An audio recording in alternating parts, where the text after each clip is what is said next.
Serious and you're looking for a Christ man, the one who anointed with the Lord, with the Spirit of the Lord to do his will, I'm that nigga.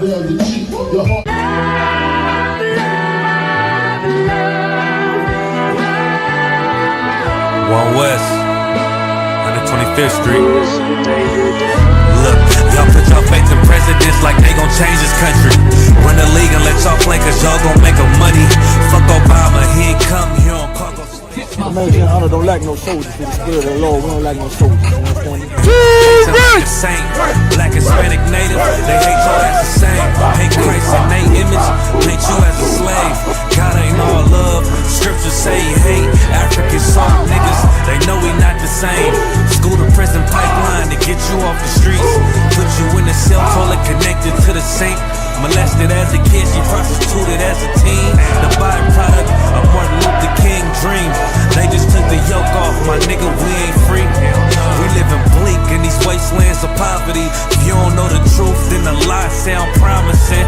Prophecy, gift and the curse. Dylan started killing, they was sitting in church. Black folk forgave him, man, this shit is absurd. You should never love your enemy, that shit ain't gon' work. Yeah, fuck dying on your knees, you better die in glory. Man, I joined the UPK, taught me the art of warring. I took a nigga life like mine to be recognized. I feel that pain every day, it can't be reconciled. Pops banging, my sister a prostitute. My brother got life, and somehow I still found the truth. War ready, no cowards, no excuse. Fuck reparations, you can't bandage no open wounds.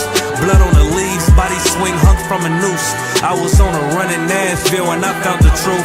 I called the school, class was being held by the shock on my life. I want to be a gangster like a cop. Do this for my brothers, real brotherhood. Everything we do, we got it out this book. My nigga, I can never be no African. UPK the only authorized acronym. I'm passionate about my brothers and sisters. We in hell, I ain't got nothing against them. That's another religion. If it ain't under YAHANNA, ain't me murdered by them and got a hug from YAHANNA. That's the way out for a coward in my observation.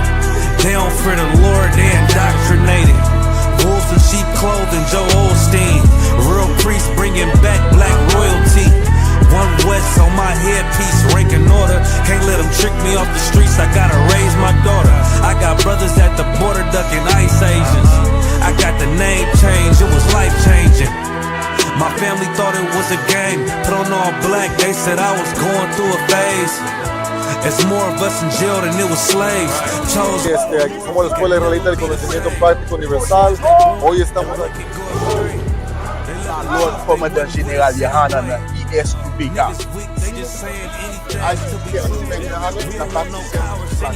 This is what Commander General YAHANNA did. This is what he did. First camp, I cut off all my dreads. I took an oath when that oil hit my head. Niggas capping like they lids. I'm a priest, I never stick no fork in no pig. I was dead till I found out how to live. This brotherhood taught me how to be a man. I came back to my roots, I had to dig. A couple gaps I had to bridge. I got a rib, I'm married to this work. You wanna serve the Lord, he ain't in the Christian church. I had to dig. Shalom, Israel. It's that time again. The I.S.U.P.K. under Commanding General YAHANNA presents the Lord's 57th Annual Passover. That's right, the Lord's 57th Annual Passover, April 4th, 2026 in Houston, Texas. All black Hispanics and Native Americans are commanded to observe the Lord's Passover. This will be the biggest Passover to date. You do not want to miss this. Fresh lamb, fresh wine, and bitter herbs as commanded by the Most High. Only $200 per person, ages 17 and up. The biggest event of the year. There is only one Passover. Passover, and it's under Commanding General YAHANNA. See you there, Israel. Shalom. Nobody else there to compare to. Train for war, men of war, and war like apparel. Prefer our leaders.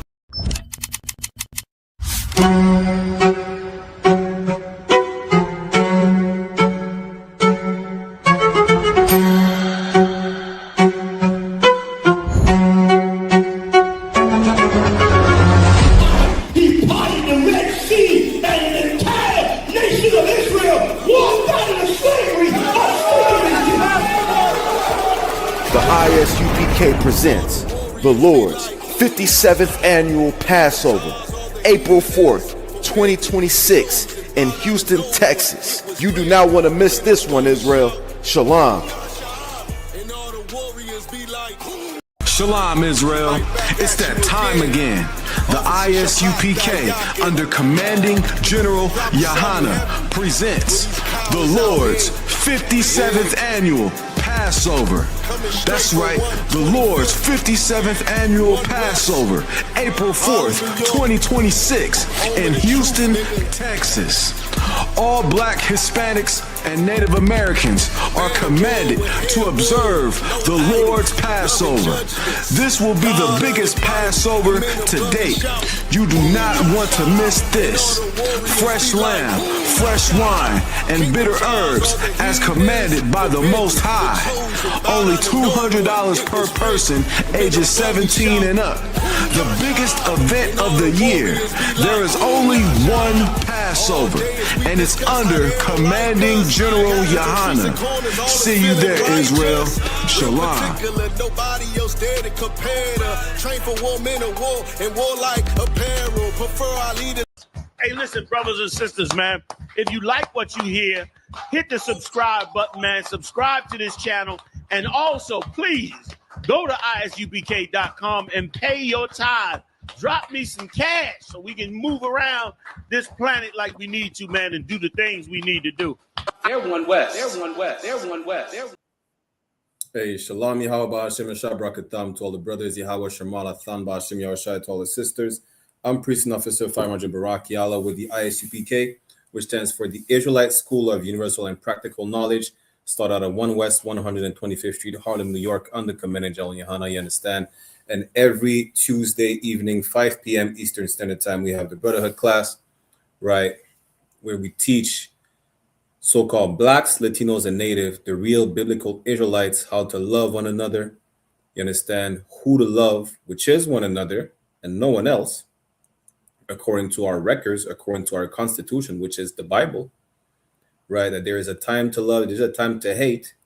Who you should hate, what should you hate, which is everything that goes against your culture, which is everything that goes against your Constitution, everything that goes against your moral code, everything that goes against your God and your nation, right? But today we have a particular topic. When a woman has been semi-trending, I don't want to be putting too much cloud on her like that, right? A woman has been semi-trending. When I say semi, it's because she is still known to the world, but she said something that is not necessarily controversial in modern day society. And this is the topic of the class, right? We're going to pull up what she said, and we're going to break down how a lot of y'all women today wear a badge or claim a badge that they want to wear that says that they are Proverbs 31 women. They are virtuous women. They know their worth. They should get what, listen, the man they should get should balance their worth or should be worth more than she does. And that is diabolical. We're going to find out that a lot of these women are delusional. One of them is the one that basically inspired this class. A lot of y'all may know her. A lot of y'all may not know her. For those who do, for those who don't, it's irrelevant. But the ideology or the message that she pushed is very well known, whether you know her or not. And it plagues our community, right? And it's something that we really learned from our oppressor, is what we have to understand. For those who have never sat or watched any classes from Captain Hadar Yalla, shout out to Captain 10,000 Hadar Yalla, a camp leader, right? A big problem that we have is that our people worship money. Money is everything to our people. It dictates your relationship with your spouse, with your friends, with your parents, with your community. Money. And this is the problem, because who taught you to worship money? That's what you need to understand. Both men and women. Even though the topic today is that a Proverbs 31 woman would never, not should, but would never divorce. It goes both ways. We all taught how to worship money. The key word is taught. We're indoctrinated to worship money. And we should not worship money. We should only worship the Lord, the Most High God of Abraham, Isaac, and Jacob, the God of our forefathers. Money did not get us out of captivity in Egypt. How do I know money? Money really, listen, you worship money, and money, this is the rule of all evil. You know, money is the cause of your problem. I know for a fact that if crackheads would not be able to get any money, they're probably not smoking crack. Give a crackhead all the money in the world, and he's gonna smoke it all. If you give an alcoholic money, he's gonna drink it all. Because you worship money. You think money solves all your problems. A lot of y'all should not be having money. I'm not saying y'all should just remain broke, right? But you don't know what to do with the money. You don't know how to apply wisdom to your riches. Really, your wisdom should be the main riches that you got. That should be your wisdom. You understand? Before we get into the class, shalom to everybody in the chat. B-Day Gems Cadet, Shalom, Yahawashi, Shabbat, War for tuning in. We're live on I.S.U.P.K, Montreal, Toronto, IAT, and One West Ground Zero on YouTube. I.S.U.P.K Montreal in Canada on Facebook. We're live on Twitch as well, Barak Yalla, and Beagle as well, Barak Yalla, UPK. Any questions or comment, y'all put it in the chat, right? Make sure if you want to be part of the school to click on the sign in and sign out links at the beginning and the end of the class. If you're so-called Black, Latino, and Native American descendant on your father's side, of course, and saying, come to class, come into the truth, learn how to be the man that the Lord called you to be. Learn how to be the woman that the Lord called you to be. You understand? You ain't going to learn that in the white man's school. The white man is going to teach you how to worship money. And then you're going to say some dumb stuff like the sister that we're about to see said. But before so, let's go real quick to show you that. Listen, let me show you something that is more valuable than money. Right? Let's start with this. Let's go to, what is it again? I think it's in Psalms. Yeah, let's go to Psalms.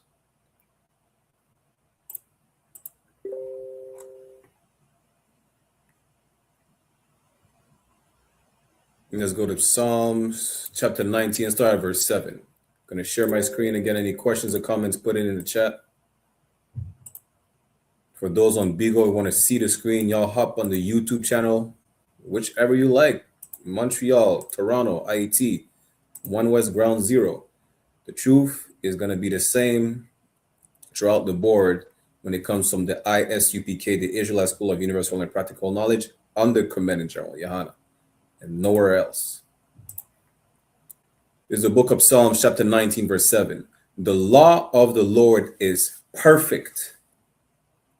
All those laws, those statutes, those commandments, as it says in Deuteronomy 4, 5, and 6. This is our wisdom and our knowledge. This is how we show the nation, it don't matter what degree you have. A lot of y'all are idiots because y'all eat pork and y'all then, contract ringworm and die of high blood pressure. Y'all have degrees and y'all still can't tell the difference between a man and a woman. Just out of the blue, because you're delusional, you're going to identify as the opposite sex. The law is our wisdom. The knowledge of the law is our wisdom. You understand? This is our knowledge and wisdom in the sight of these nations. and it's perfect. It's flawless. There is no flaw in the law of the Lord. There is no flaw in sex being marriage and the woman should stick with that one man. This is flawless. How do I know it's flawless? Because there would not be whores if a woman would stick with one man. How do I know the law is flawless?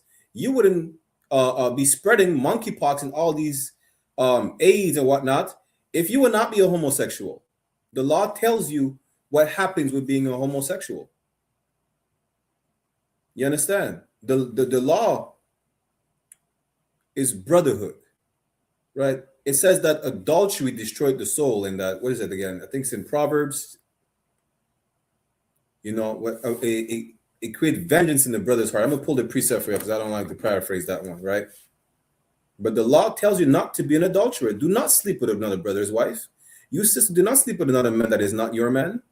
The law tells you that, and it's perfect. It's flawless. The law prevents homelessness, you starving to death. Listen, we brought that out last class about, you know, righteous rulership or whatnot. A lot of our people have an issue with rulership because we look at rulership through the eyes of our oppressor. The law tells us how to treat our servants. That's why it says Proverbs 29:2, when the righteous authority, the people rejoice. Righteous authority, as we broke down last time, to be righteous is to follow the law. And we just read the law is perfect. That's why the people are going to rejoice. They're not going to be afraid of being fed to gators. The Palestinians won't have to be worried about being bombarded to smithereens to the Stone Age. Why? Because the law that will be ruling with the authority among the whole planet Earth. When we're in rulership, let's read it again. Psalm chapter 19, verse 7. The law of the Lord is perfect. There's no flaw in the law of the Lord. It's perfect. There's nothing to change. It's perfect. You understand? Converting the soul. The testimony of the Lord is sure. You know, you don't have to worry about, should I do this? Should I not do this? If you're worried about something, you refer to the law. Can I eat this fish out of the water? What does the law says? Leviticus 11 is a dietary law. Everything that comes out of the water must have fins and scale.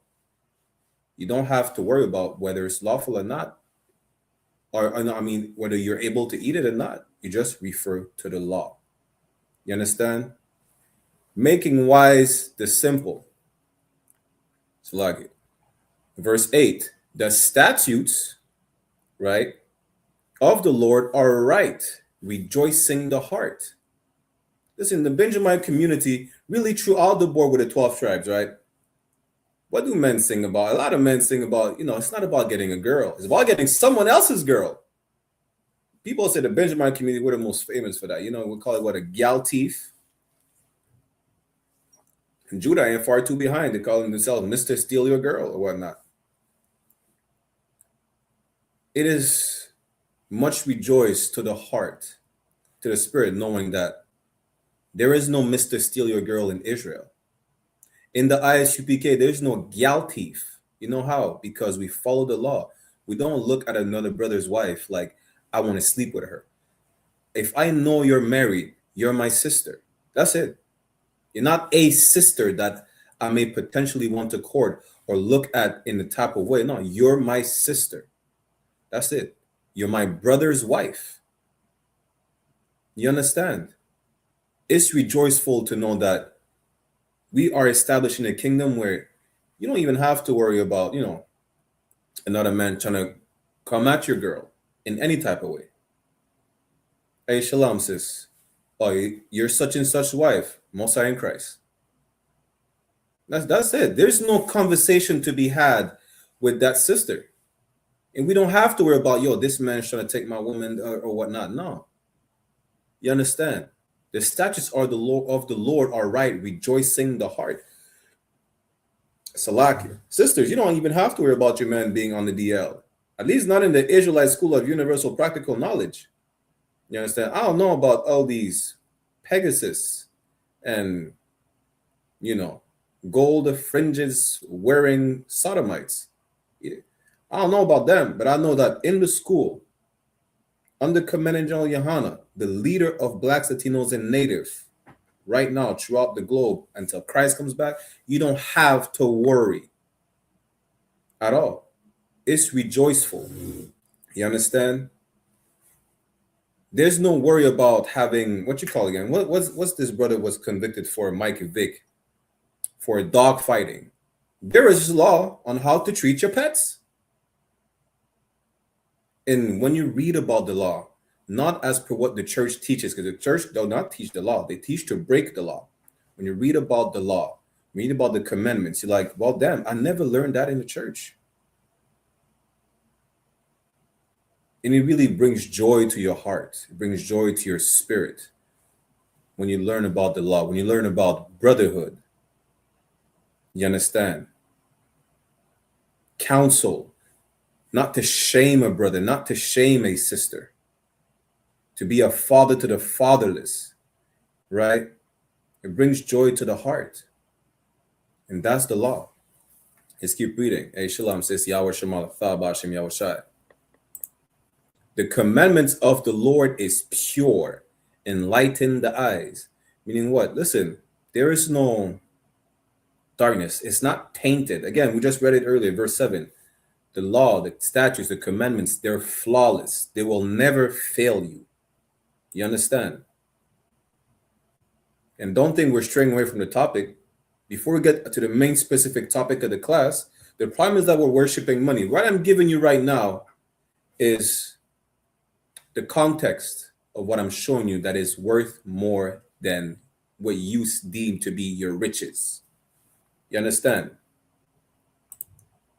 Psalms chapter 19, verse 9. The fear of the Lord is clean. What is the fear of the Lord? Is to follow the law. Is that if I don't follow the law, if I eat pork, I might die. That's the fear of the Lord. You understand? If I worship a rock, I might die. That's the fear of the Lord.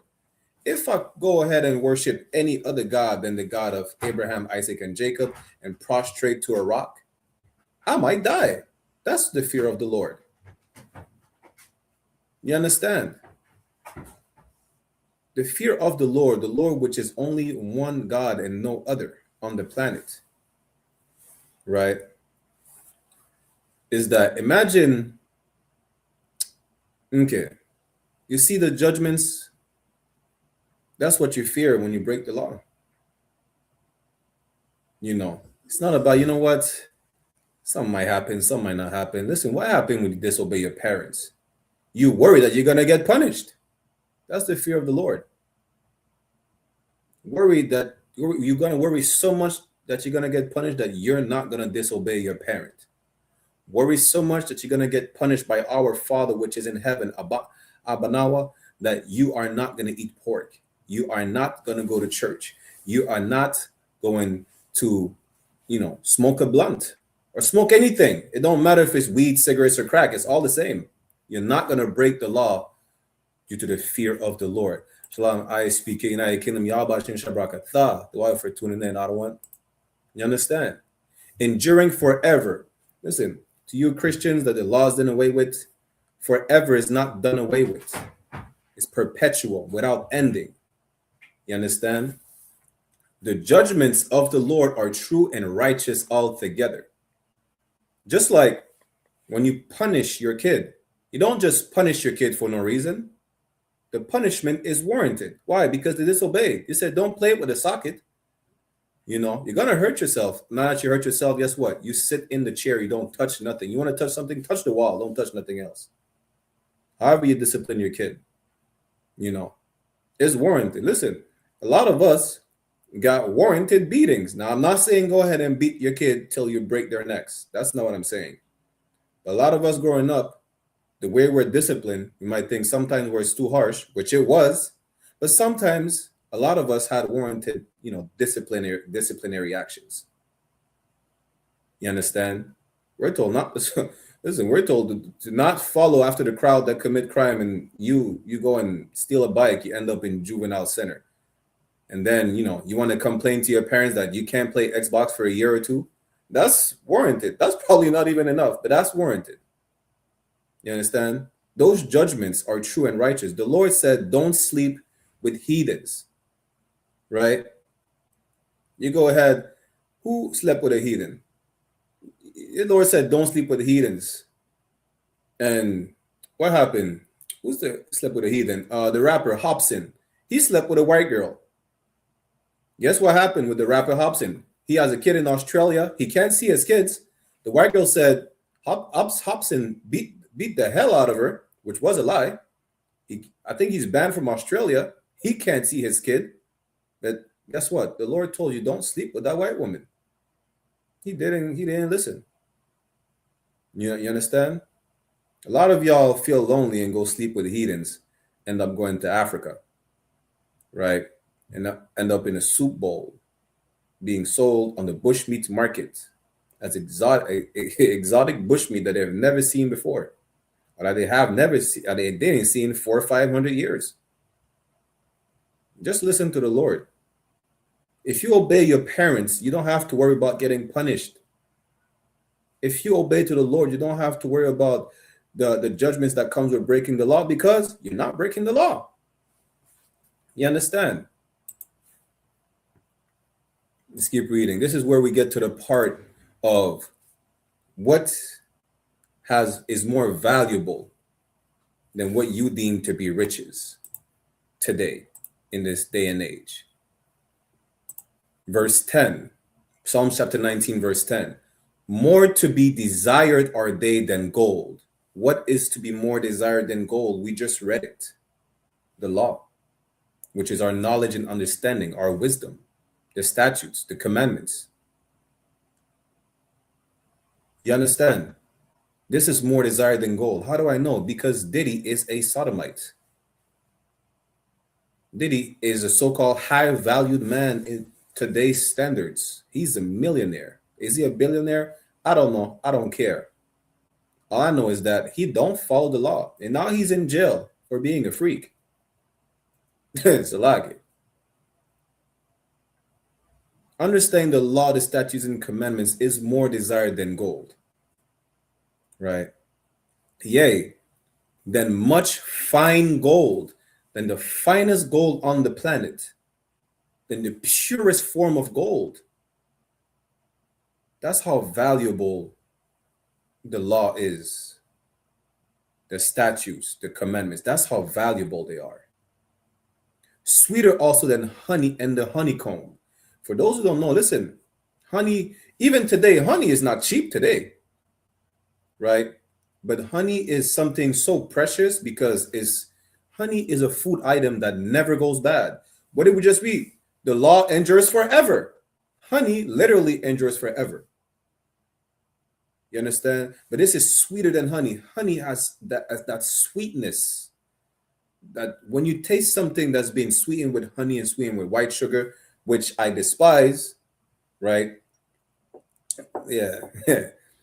I prefer brown sugar, right? Sugar is like my woman. I prefer them with melanin, right? That's real sugar. That's not bad for your health. Brown sugar is the best. You understand? That's how you should like your woman. Melanated. And I don't mean Negro only. All blacks, Latinas, and Native, depending on their skin complexion, their hair texture, as long as they're of descending on their father's side of Negro and indigenous descent, regardless, is brown sugar. Straight out of it. Sugar cane. The point is this. You could taste a difference with something that's been sweetened with sugar and honey. Right? And just like honey never goes bad, the law will never go bad. This is what you need to understand. This is more valuable than gold. This is more valuable than what you deem as riches today. Let's see, going to go verse 11. Now, basically, it says to keep the law, right? But we'll start right here. So now that you understand what is more valuable than your riches of modern day society, because today, what is your riches? It's your money, it's your assets of monetary value. Now, don't get me wrong, money is not bad. Money is a defense, but it should not be the priority on how you should have standards of how you look at something and how you look at someone. For example, a car could be worth 40 grand. A car depreciates its value every year. You buy the car at 40 grand and try to resell it, it's 10 bands. You know, we're in a day and age where the American dollar is falling to the ground. Money is not going to be worth anything. But you look at, you've been taught to worship money, that it's like you don't even fathom the fact that a currency can lose its value. You don't think about that. You're too absolved in what the oppressor taught you to do, which is worship money, right? But now let's get into the real topic of the class, and that you understand what is more valuable than money. Let me bring that thing real quick. Again, comments, questions, put it in the chat. I had it just right here. I think I lost it, but no sweat. I think Captain Kahan really reposted that. So let me see. There's a sister. For those who know her, for those who don't know, it's irrelevant. Her name is, there you go. Let me share my screen on Facebook, right?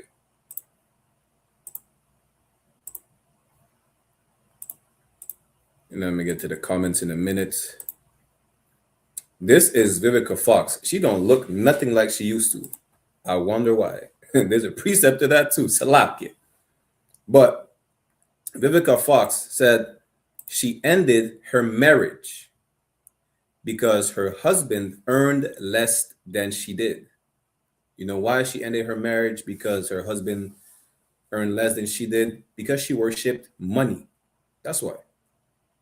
A lot of brothers and sisters today worship money too. But that's exactly why she did it. She stated, "My mother didn't raise me to take care of a man." Now, she never said she actually took care of the man. She just said she made more than him. It doesn't say how much he made. It doesn't say he didn't have a job. We don't know the specifics. All we know is that nobody even know who her husband is. But that's not relevant to the topic. The point she's making is that I'm the earner in the relationship. I make more. I probably make 6 figures. He probably make 5. He probably make 4. He probably makes 6, but not as much as her, or not more. Definitely not 7. And that's why she left him. But these same type of women today would claim they are virtuous women. Why? Because they could get a bag. Now, don't get me wrong. A virtuous woman with skill can get a bag. But y'all wearing that badge like you know exactly what a virtuous woman is. You put value on the bag that you're getting. It's like, you know what? He needs to bring more to the table than just his rod. Well, guess what? Maybe you should bring a mouth that's able to be shut to the table. Maybe that, because you should not eat with your mouth open. You understand? Maybe you should shut your mouth, because you say some dumb stuff all the time, like you left him because he makes less than you. What did she bring to the table? It never said he was a bum. You know, she's trying to, woman like that, because she's not the first, she's not the last. She's not something out of the ordinary in this day and age. Y'all are taught to emasculate men and to put a monetary value on a man, right? That's the problem. Let's go to Isaiah real quick. Isaiah chapter what? I think it's chapter 12, chapter 13, verse 12. Salaki. Isaiah chapter 13, verse 12 says this: I will make a man more precious than fine gold. Shalom. I don't know, for those who haven't been paying attention, we just seen what is more valuable than money. What is more valuable than fine gold? Gold today is what? 5,200 an ounce? We're talking about fine gold here, right? And a man is more precious than fine gold. Even a man than the golden wedge of Ophir, which the gold of Ophir, right, is a real precious gold, for those who don't know. And a man is more precious than that. How? We already seen what's more precious than gold. What's sweeter than honey? The law. A perfect man. A righteous man, a man that follows the law, is worth more than your 6 figures, Vivica Fox. And any sister who think like her, a lot of sisters think like her, they work at McDonald's. That's diabolical. You understand? A lot of y'all don't even make 5 figures. And then y'all have diabolical standards. Y'all have something called the 666. Sisters want a 6 foot tall man with a 6-pack making 6 figures, and they look like a Pepsi bottle that's already been opened, drank out of, and y'all work at McDonald's. Damn,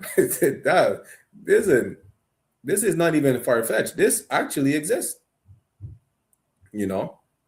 And on top of that, a lot of y'all on welfare. A lot of y'all taxpayers, this 4-figure, 5-figure making man is paying his taxes so you could get welfare. You know, imagine that. And you talking about you want a 666? You should want a zipper for your mouth. That's what you should. Listen, you should, learn a skill. Learn the skill of a needle and a thread and apply it to the lips on your face. Sew your mouth shut. That's what you should do. Hey, Shalom, my sister Nizama Na Yahweh Shemala Thaba Hashem Yahweh Shai.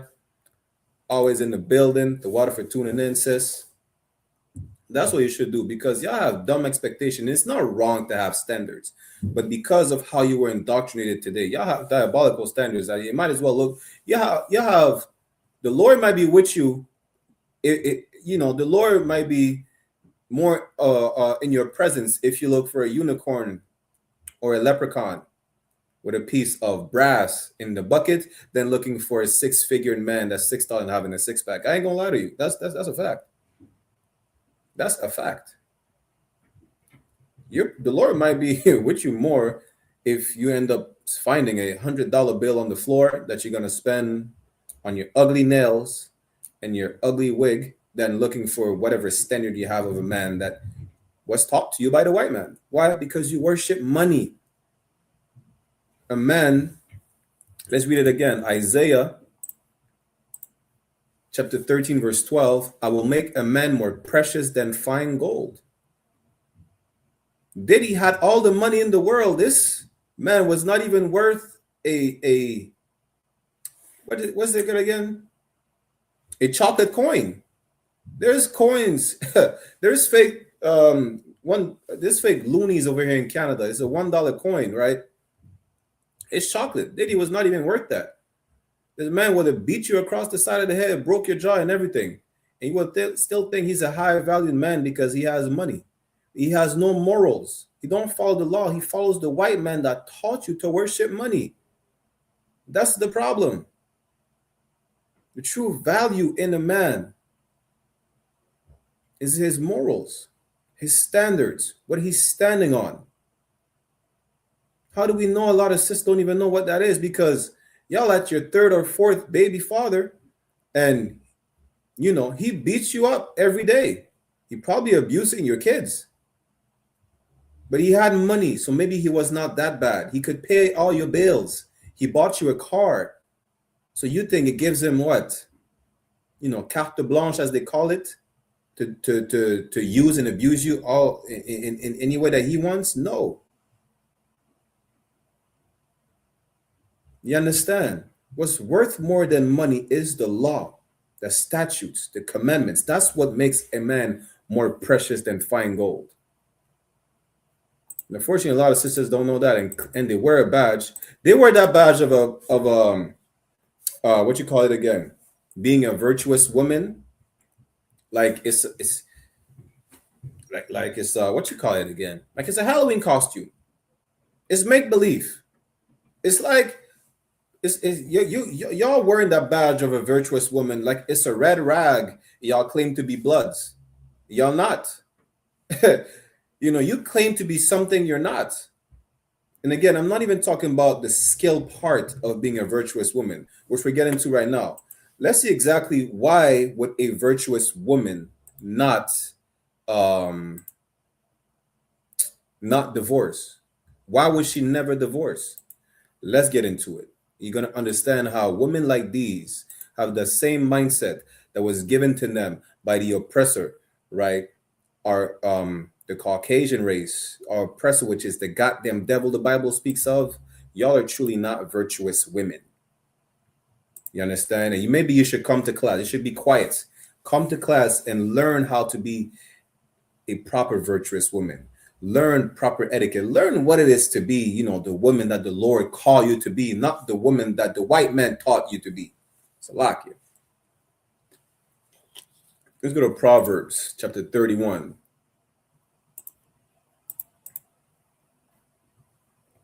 Proverbs chapter 31. Let's go at verse 10. Proverbs chapter 31, verse 10. Who can find a virtuous woman? Listen, it's so rare. We're going to see how rare a virtuous woman is. And we're going to see why. Because a lot of women have skills, but they don't have... Listen, ask Umar Johnson about the skills his women has. And this is not the skill that you would want to look for in a woman when you're courting her. That's a skill that's... Listen, yeah, a prostitute has those skills. Salakia. If you get what I'm saying, I pray you understand. But who can find a virtuous woman? A woman that is skilled, as described on down to verse, 30 or something like that? Who can find a virtuous woman? Because it's so rare, it's so uncommon, especially in this day and age. For her price is far above rubies. If you have that woman, or those women, because multiple wives is not unlawful. You understand? It's priceless to have that. It's priceless to have a woman by your side that is described like a Proverbs 31 woman. You know? It's like you can't fathom. It's like, damn. Imagine finding a ruby. Listen, a lot of y'all would find a ruby and y'all worship money so much, y'all would go sell it. Imagine finding something so rare, you just keep it to yourself. It's for no one's eyes to look at, to see, to touch, to smell, to even think about. That's that virtuous woman. You know, she's so rare, she's so uncommon. It's like, damn, that's the unicorn. Damn near unicorn that you got, you know. Let's keep reading. Verse 11. The heart of her husband doth safely trust in her. That's strike one. That man, Vivica Fox's husband, clearly could not trust in her. She left the moment he has $1 less than she made in her bank account. She made $10 extra on her paycheck and she left. You can't trust in a woman like that. Listen, especially in the hell that we're in, you could get a black man being oppressed. You know, you get fired. You probably will not get a job probably for the next year and a half or so. And then she looks at she's demeaning you. She's emasculating you. She's nagging you. Damn, Vivica Fox just left. She's leaving you. If you're a woman that cannot be trusted, already there, how can you be a Proverbs 31 woman? You can't be trusted. Your husband don't trust you, not because he has trust issues, but because he can't trust you based off of your actions. Vivica Fox is a perfect example where she would not have been able to be trusted based off of her actions. She left. Women like that, listen, sisters say that all the time. You know, I run the house because I have money. Wait, what? Who even gives you the money for you to say that? The white man runs you at this point because he's the one giving the money. He's the one who has more money than you. What are you talking about? Are you dumb? Salakia. You know? The heart of her husband does safely trust in her, so that he shall have no need of spoil. You see what happened? You know, in the world, what happens is that a lot of brothers, you know, what is it again? I think it's in First Ezra, chapter 4. Zerubbabel said, you know, what's more powerful is a woman. It's more powerful than the king. It's more powerful than wine. A woman is powerful, so much so that, brothers, go sell drugs to make money to impress women. They go up, they go up and down the block, risking their life, risking their freedom to buy what? A bouquet of flowers? To buy a car that is going to lose its value for a woman that will leave you the moment you're not making money. The moment you stop selling drugs, you don't bring in money. The moment, you lose the position you have at your job, she leaves you. She looks at you like, yeah, you ain't nothing. She going to look for another man. That moment, she leaves you. Well, guess what? A Proverbs 31 woman, you lose your job. You understand? You don't have to worry about selling drugs. She will never make you feel like you have to worry about losing her if you don't make money. So you go commit crime to make sure you don't lose her. A Proverbs 31 woman will never make you feel like that. She will never make you feel insecure because, your bank account is running dry. Who knows what could happen? In the hell that we're living in, anything can happen. Listen, her bank account may be frozen too. And then what?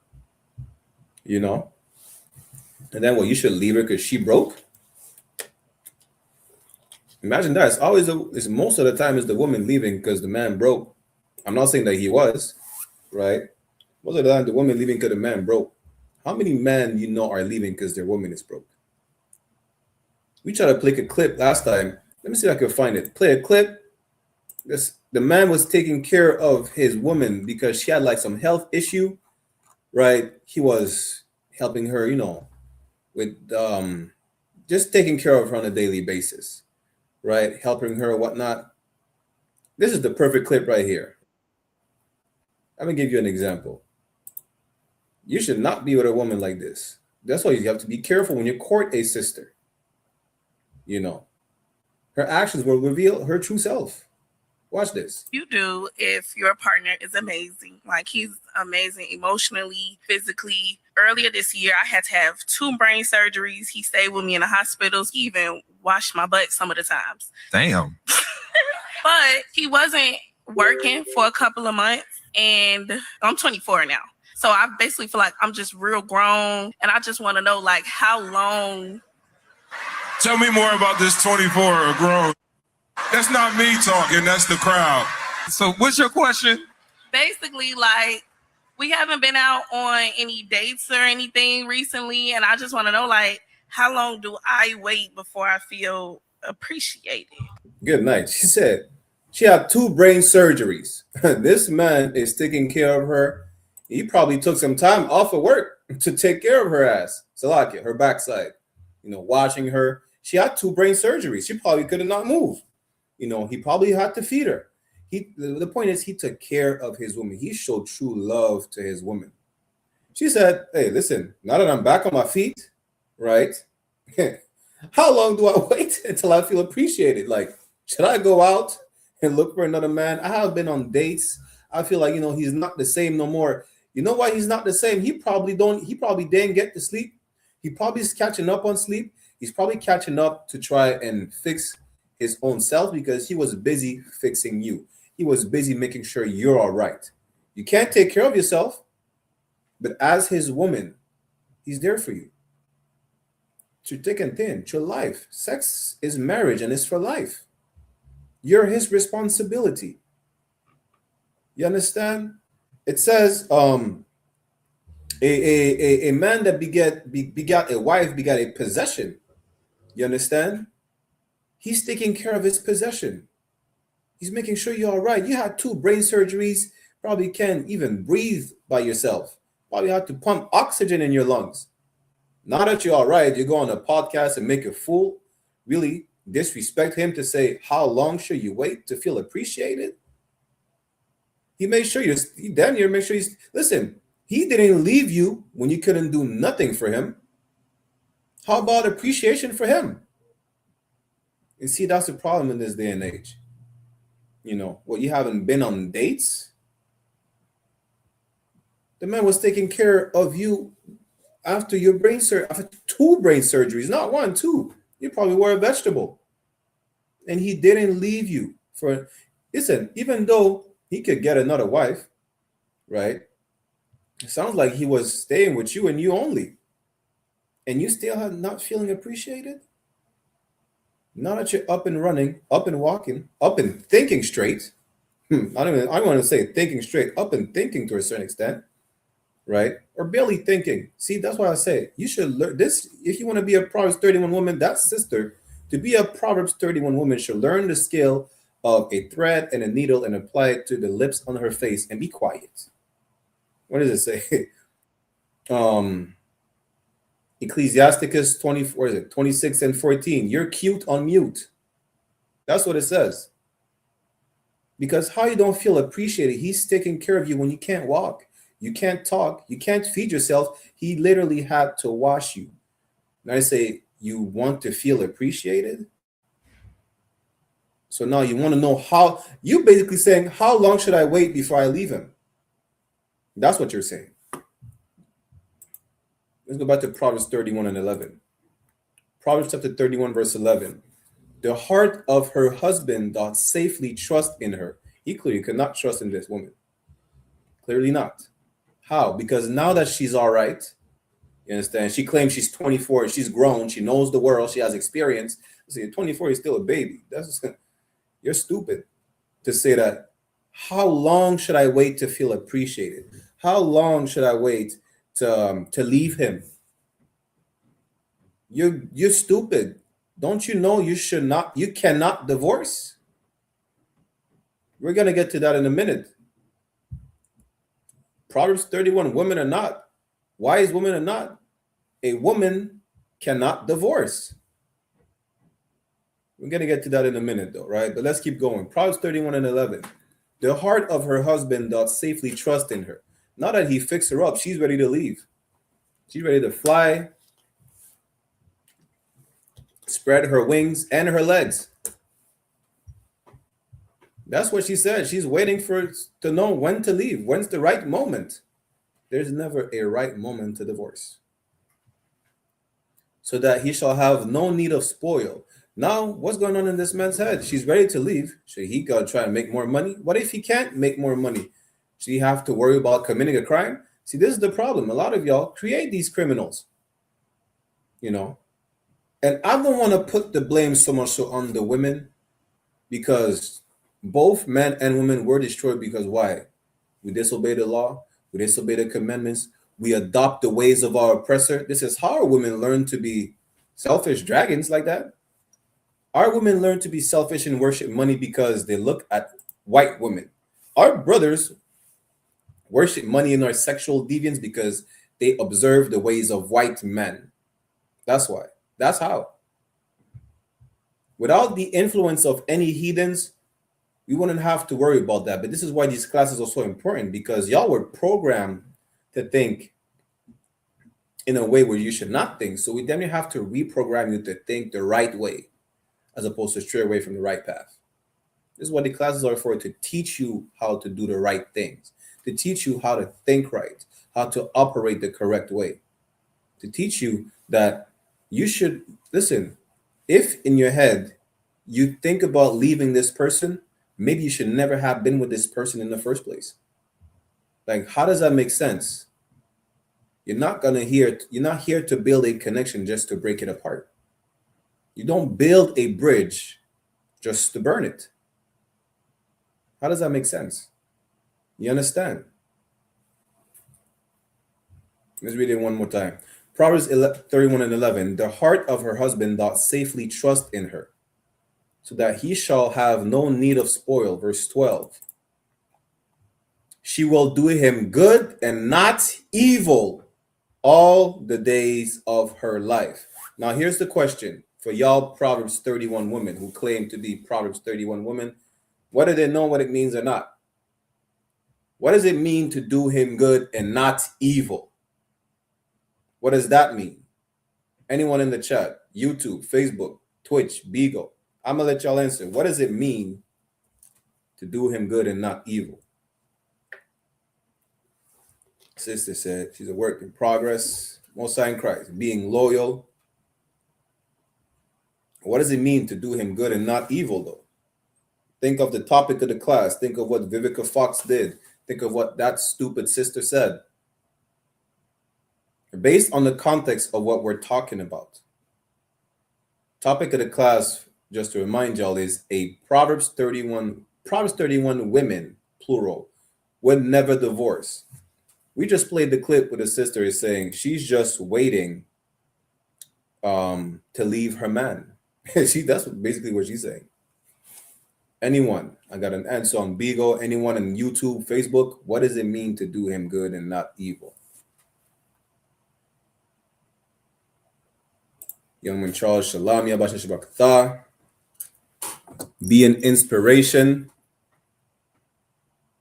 Based on the context of the class and the clip that we played.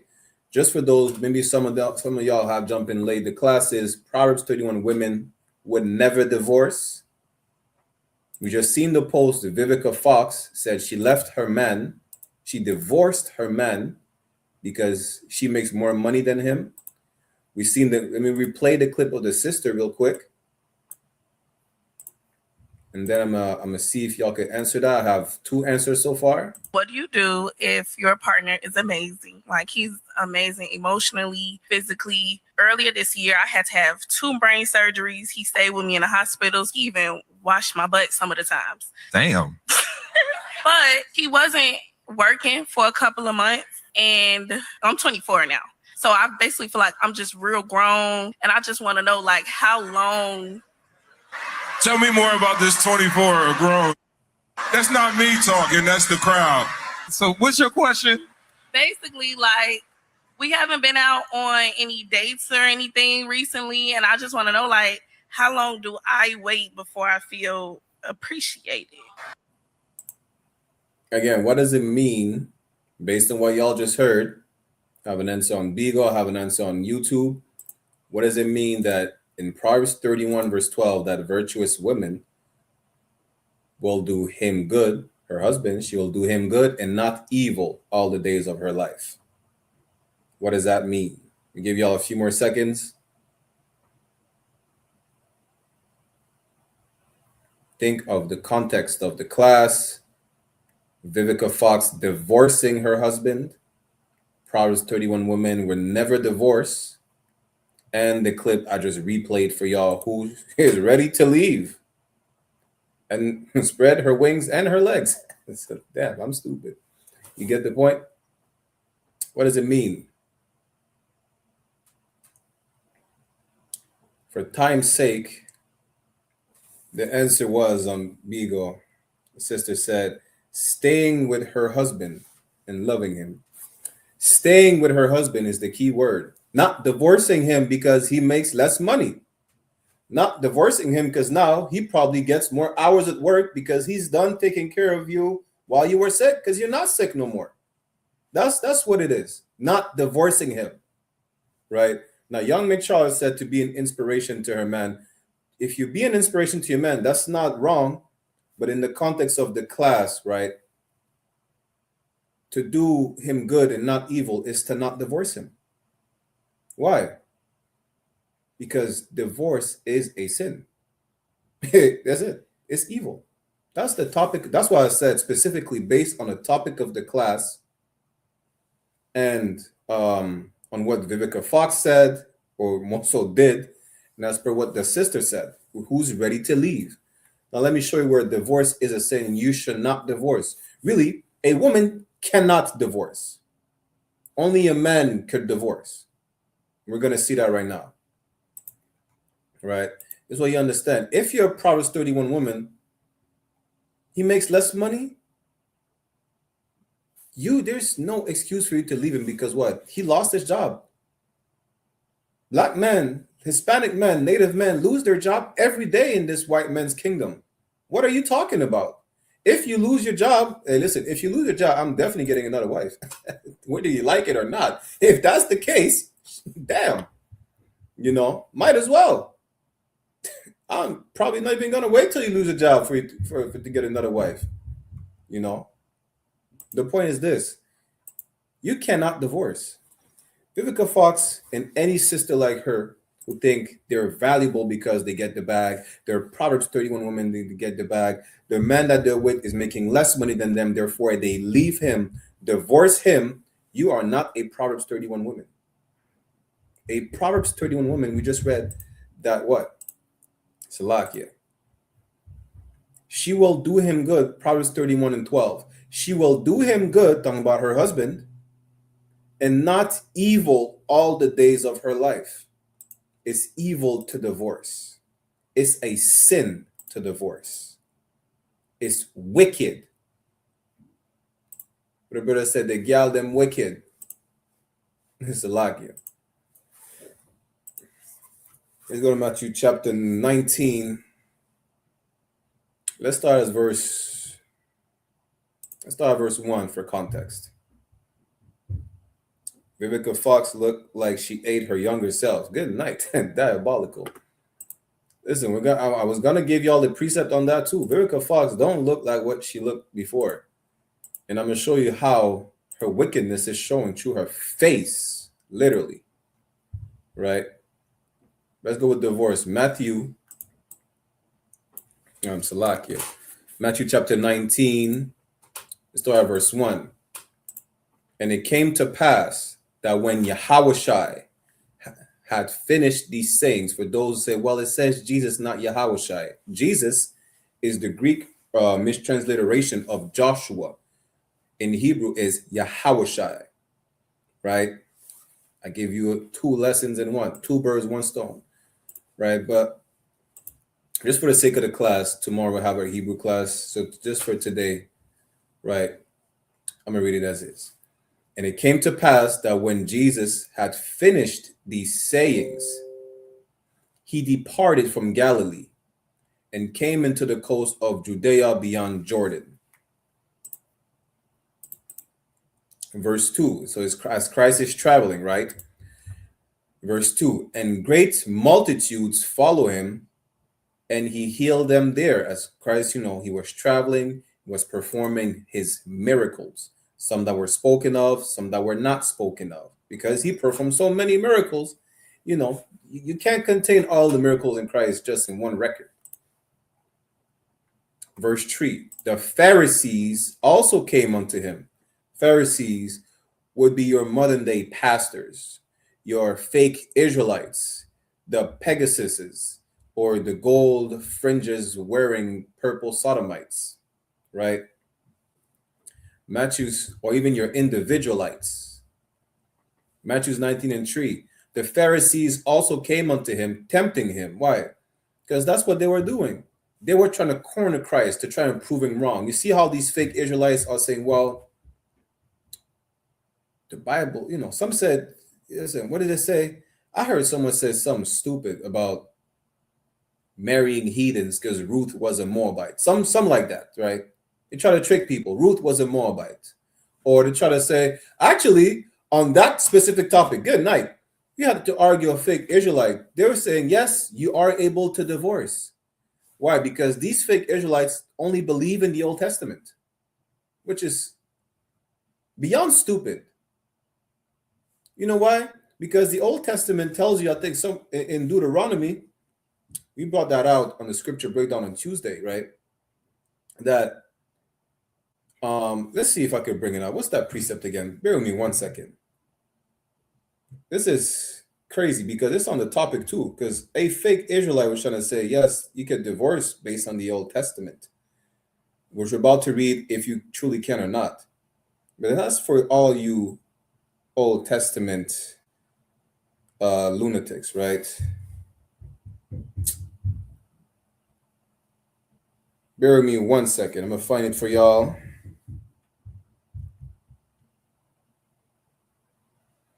I think it's Deuteronomy 13? Yes. Good night. This is Deuteronomy 13. Let's go to Deuteronomy 13 and 6, right?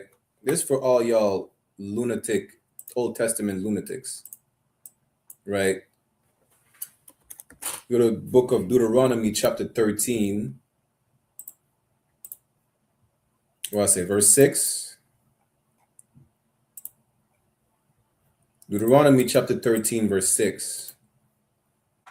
If thy brother, the son of thy mother, or thy son, or thy daughter, or the wife of thy bosom, or thy friend, which is as thine own soul, meaning your family, your friend, friends of the family, your wife, the close ones, the people who say, come and let's worship a birthday. It's such and such, come to the family dinner. Happens to be Christmas, coincidentally.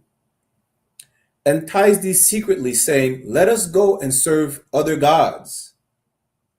Maybe he just converted to Islam and he's doing Ramadan. He's telling you, let's try Ramadan with me.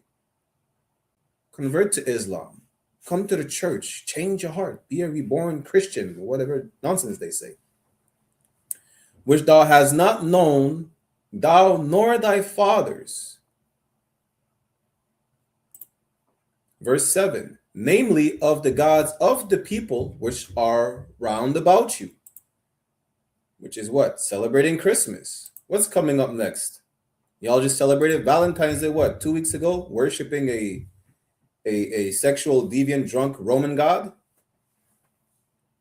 If they tell you secretly, just do it. It's not wrong. Easter is coming up. Y'all about to celebrate the I don't know. I still don't understand why, but I guess it's just a heathen custom. All the deities have to be sexual deviants. Easter is the worship of Ishtar, a female deity with 10 breasts, and she's naked. All the deities have to be naked for whatever reason. Don't ask me, ask the heathen. But if your friend, if your mom tells you to worship a birthday because it makes her feel happy, Christmas, Easter, Valentine's Day, Father's Day, Mother's Day, or whatnot, all these deities of the people that are around you that you're not supposed to follow, nigh unto thee or far off from thee, from one end of the earth even unto the other end of the earth. Especially y'all Rastafarians, y'all worship an East Indian god and y'all still deny it till this day. And some of y'all worship Selassie like he's a god when he said, don't work. Selassie came to Jamaica and told the Rastas, don't worship me. Y'all still smoke and say, Haile Selassie, like the Hindus say Hare Krishna. That's diabolical. But that's exactly who he's referring to. What happens if they tell you that, Old Testament Israelites? Deuteronomy 13:8. Thou shalt not consent unto him, nor hearken unto him. You should not listen to your family members to tell you to do such evil at all. But here's what you should do, though. Neither shall thine eye pity him. You should not feel bad about saying, I'm not coming to the birthday party. I don't care if my nephew cries. I don't care if my grandma cries and it makes her feel happy to see me on Christmas. I don't worship a disgusting African that was reborn into an evergreen tree. I don't. I worship the God of my forefathers. You understand? You're talking about honor your ancestors and you worship a white Roman god every 1st of January. Imagine that. I don't care if you don't want to be my friend no more because I refuse to smoke weed and worship Shiva. I don't give a damn. I'm not going to pity you. I'm not going to look at you like, you know what? It makes me feel bad to hurt your feelings. How about you hurting my feelings for not worshiping my God? You see how selfish you are? You really are selfish because you don't care that I don't partake in your celebration. But guess what? Would you come to the Passover? April 4th, 2026, Houston, Texas? Are you going to pay your Passover fee? Are you going to pay your tithes? No? All right, so don't talk to me about Christmas. I don't give a damn. You don't feel bad, but guess what? I don't feel bad either. You understand? Neither shalt thou spare, neither shalt thou conceal him. Here's what you should do. This is the most important part for y'all fake Israelites, the Old Testament nutcases. Verse 9 is the emphasis of what you should focus on. If someone tells you to worship another god, a birthday, Valentine's Day because you're a simp, right? And you're afraid that your woman is going to leave you if you don't offer her a box of chocolate. Or if your kids say, you don't love me because you haven't given me a birthday gift. or because you refused their Father's Day gift, their Mother's Day gift, say what you should do if you only believe in the New Testament. That's how I know you don't believe only in the Old Testament, Salakia. You don't. Because none of you are doing Deuteronomy 13:9. But thou shalt surely kill him. Well, damn. It went from 0 to 100 real quick. I said, damn. That thou shalt surely kill him. Thine hand shall be first upon him to put him to death. You should not even bat an eye. That's what it says. To all you Old Testament brothers and sisters who lack intelligence say you could divorce, y'all truly don't believe in the Old Testament. Because none of y'all are first to put hands on a sinner, telling you to worship another God, telling you to convert to Christianity, to Islam, to Buddhism, to Rastafarianism. None of you are doing that, or putting hands on nobody. And I'm not saying that you should. I'm just proving how you're a hypocrite, right? Because in the Israelite School of Universal Practical Knowledge, we do not advocate for any acts of violence towards anyone, any group, Israelite or not. But this is just to show the hypocrisy of you Old Testament only followers. You understand? But thou shalt surely kill him, thine hand shall be first upon him to put him to death, and afterwards the hand of all the people. Y'all ain't doing that. None of y'all are doing that. You know, the point is this. A lot of you Old Testament fake Israelites with fringes, looking like dresses, peggers or whatnot. Y'all the Pharisees that would have came to challenge Christ during his time. So let's go back to Matthew chapter 19, verse 3. Matthew chapter 19, verse 3. The Pharisees also came unto him, tempting him, and saying unto him, is it lawful for a man to put away his wife for every cause? They were saying, can a man just throw away his wife because she tried to stab him in his sleep because she's throwing a fit? Can he leave his wife because she can't cook? Can he leave his wife because, I don't know, she got fat and she's not losing the weight she gained? Or maybe you like big women and she lost the weight and she won't gain it back. I don't know. I don't care. The point is, can you leave your wife for any reason?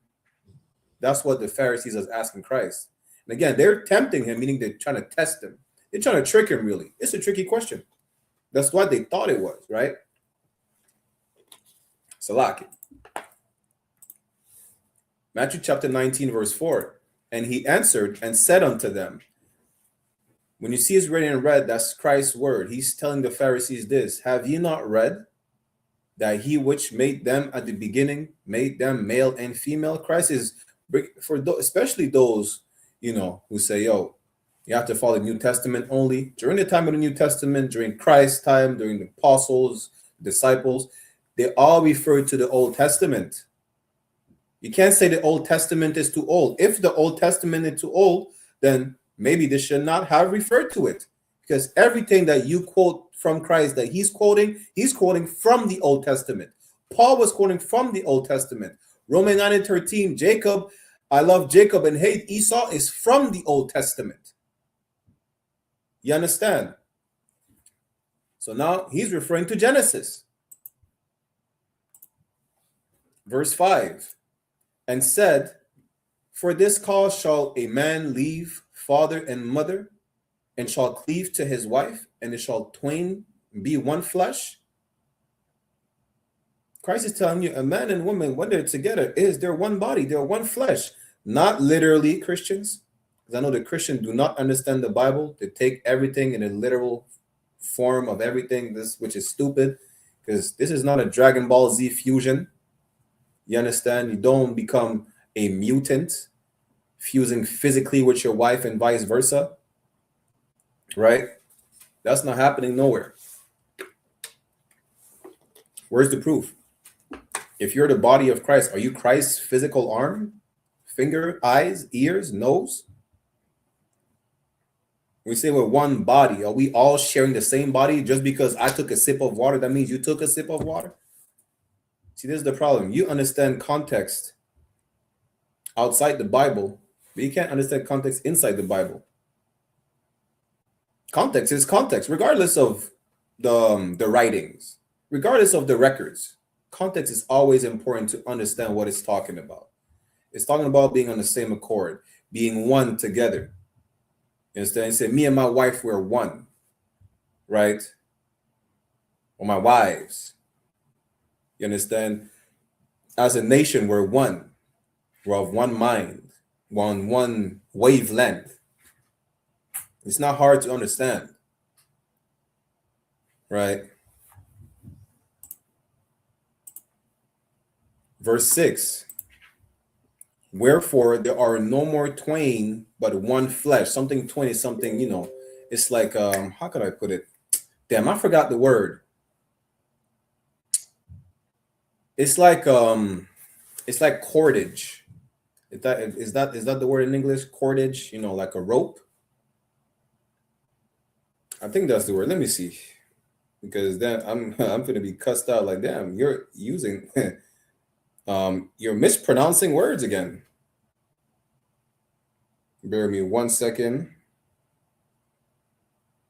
I do not give a damn about the white man's language. That's why. So something, imagine cordage, when it's tied together like a braid and it's twained together, right? Twain is an archaic word or an archaic term for two. But they're not two no more. They are one. They're one flesh. You understand? Put it like that, right? So they're not two no more. They're not two different people. They're on the same wavelength. They're one. They're on one accord. They're under the same roof. It's one family. They call it, is it the nuclear family? There's a specific term for that. I forgot. The point is they're one. They're not two that could be separated. They're one flesh. What therefore God had joined together, let no man put asunder, which is another term, right? Meaning they cannot be separated no more. So when they ask, can a man leave his woman?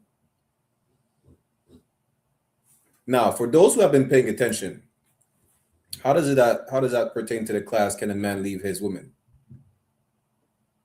Remember, what's the topic of the class? Right, for those who've been paying attention, let me see if y'all been paying attention. How does that pertain to the class? Can a man leave his woman?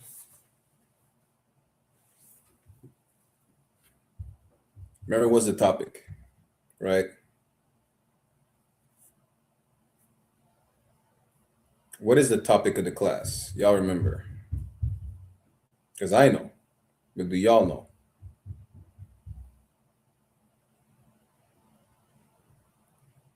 Proverbs 31 women would never divorce. I know how I worded the title. I'm going to give it to y'all for time's sake, right? A woman can't divorce. Only the man could say, hey, kick rocks. Shalom. Lord be with you. What did my brother say? My brother said, don't let the door hit you, with the Lord split you. Shout out to my brother Kudam, man.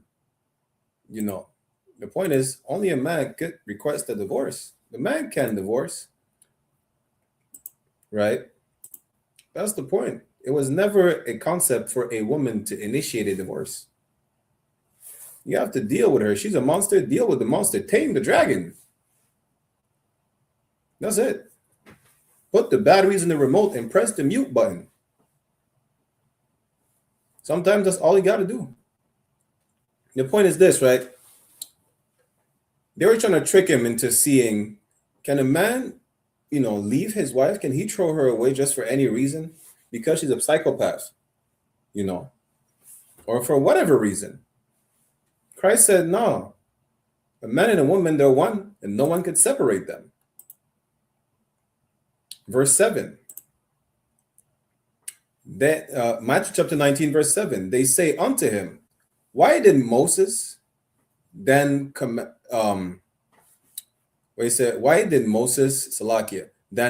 to give a writing of divorcement and to put her away? That's how they try to trick him. right? Why did Moses say, yeah, go ahead? She's crazy. Leave her. Just write on the paper, you're not together no more. Leave her, right? She don't know how to cook. She was big. She lost her weight. She can't gain it back. She never had weight. She gained weight. She can't lose it. Just leave her. The fact, it's not like we never knew our records. This is the time we're in Roman captivity. Under the Romans, we still refer to when the records of Leviticus, of Exodus, of Deuteronomy, of Numbers. That's where Moses is mentioned. You understand? They told Christ, yo, why Moses said, yeah, go ahead and divorce. Just throw her away. You can't tame the dragon. Let the dragon loose. Verse 8. He said unto them, Moses, because of the hardness of your hearts, suffered you to put away your wives. But from the beginning, it was not so. You know why? Because coming out of Egyptian captivity, just like today we're in hell, you were programmed today, just like today you're programmed by the white man who's the oppressor, your modern day Pharaoh. You were programmed to act like the Egyptians. They have no moral codes.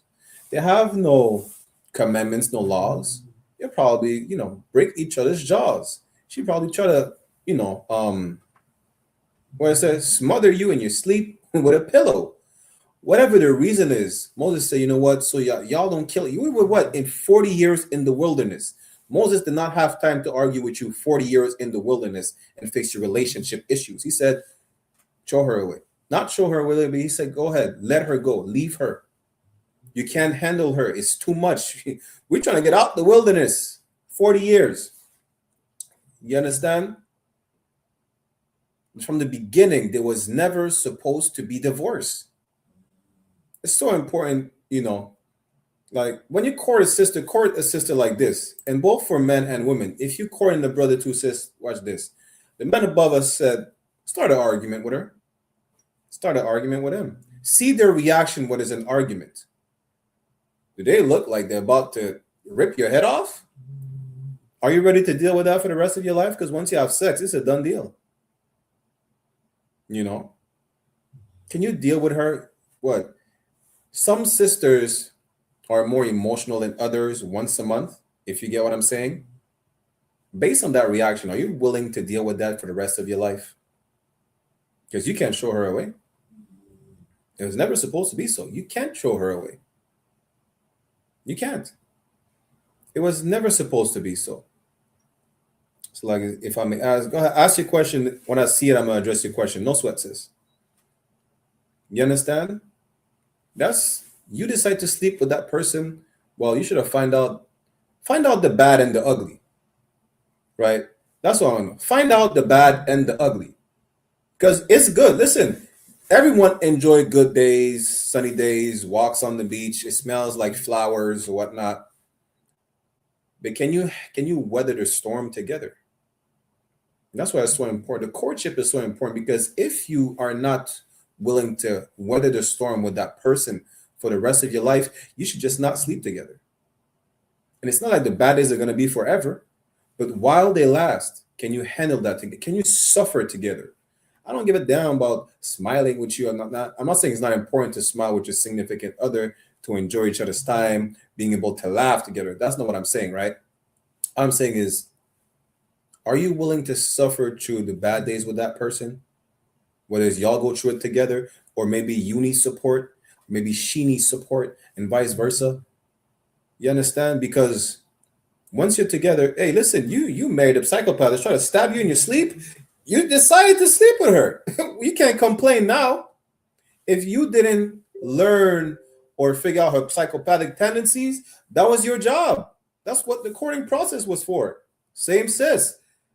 You married a man that broke your jaw, but you had sex with him.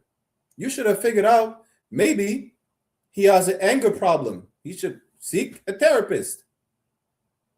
It's not the end of the world. Maybe he just needs help, before I court. Maybe I should give him more time, because I don't want to be ending up with a broken jaw, wired shut for a year or so. But guess what? Now that you slept with him, you have to deal with that. And again, there are steps to take. Like there is a moment of separation if needed be. That's not today's class. It's in Corinthians, right?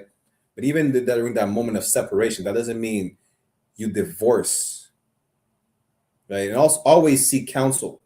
Always seek counsel. The point is this: it's important to have a courtship. I'm gonna get to your question in a second, sis. It's important to have that courtship to know. Listen, find out the hard questions. Find out the bad and the ugly of the person. And now ask yourself, are you really willing to deal with that for the rest of your life? You know, it doesn't matter if you have one woman, if you have multiple women, but are you willing to deal with it? Because once you have sex, it's forever. It's for life.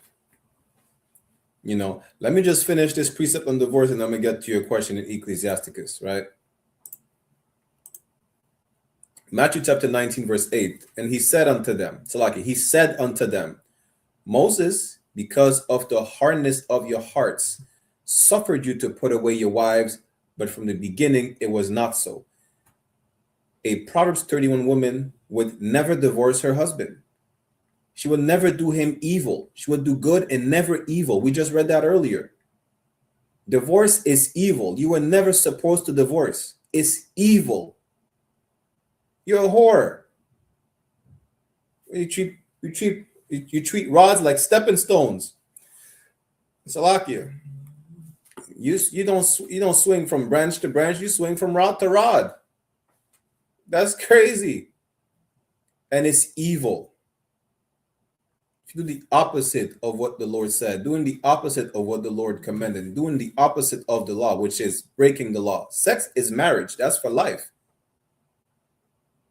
If you divorce your husband, you are evil. And I needed to go to Ecclesiasticus anyways, but let's finish that real quick, right? Matthew chapter 19, verse 9. And I say unto you, whosoever shall put away his wife, Christ is addressing the divorce part now, right? Except it be for fornication. This is the only reason valid for divorce, that your wife commits an act of fornication, which is unlawful sex, whether she, she does, whether she's what you call it again, a lesbian, right, or bestiality, or she commits an adultery, she goes sleep with another man. If she commits an act of fornication, which is unlawful sex, right, then this is the only reason for you to let her go. Tell her shalom. Kick rocks. If you want to leave, bitch, bless your heart. That's the only reason, right? And shall marry another. This scripture is twofold because it's not only talking about divorce, it's addressing forceful monogamy that we are forced to adopt today. Because if you don't love her no more, and you want to marry another wife because she's probably more pretty, she has the weight that the first one lost and won't gain back, or she has the shape that the one lost, and whatever she has that the other one don't have, right? If you divorce a woman just to get another one, you understand? You committed adultery. That's what Christ's saying. Why? Because now that you throw her away, which technically she's still married to you, unless in the moment she goes have sex with someone else, she commits adultery. But you had her commit adultery by throwing her away to the wolves. I don't like saying the wolves because I'm a Benjamite. You threw her away to the what's the word again? Shawonya. What's the Shawonya in English? To the scavengers. That's what it is. You threw her away to the scavengers. You understand? And now she committed adultery. Whoever slept with her committed adultery because that was your wife. And therefore you committed adultery. Then call it adultery by association at this point. You understand? And whoso married her, which is put away, thou commit adultery. You see a love triangle? That's an adulterous triangle. That's what it is. There's no reason. Listen, she tried to stab you in your sleep. Maybe tame her.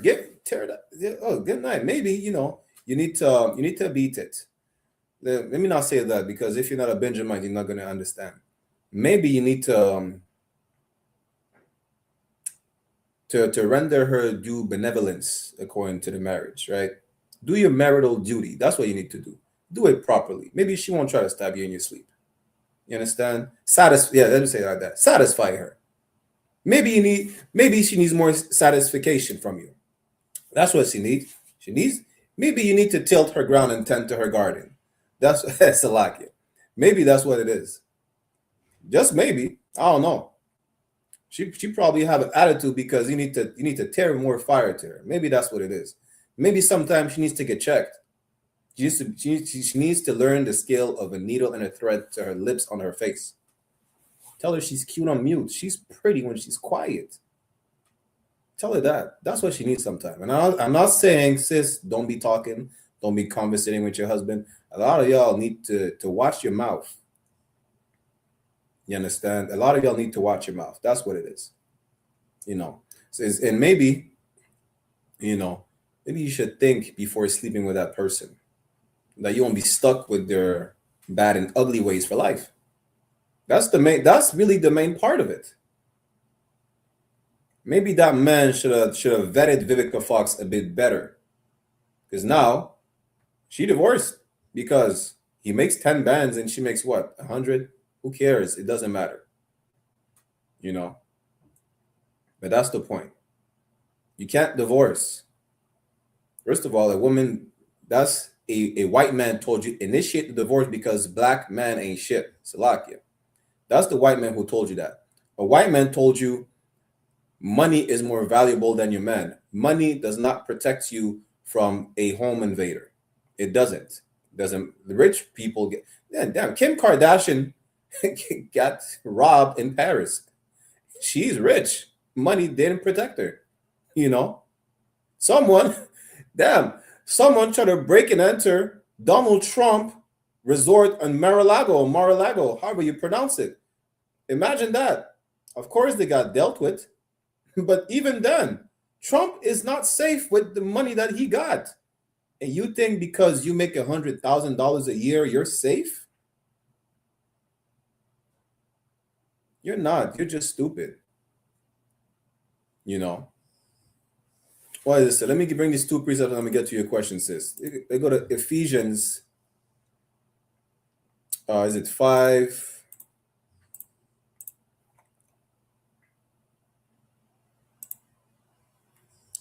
Not 23. What is it again? Ephesians 5:25.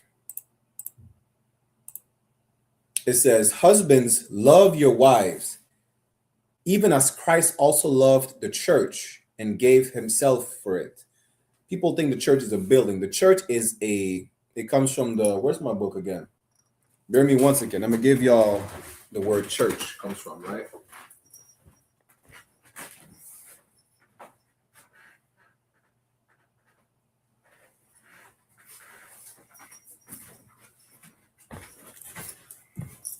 This is a Zondervan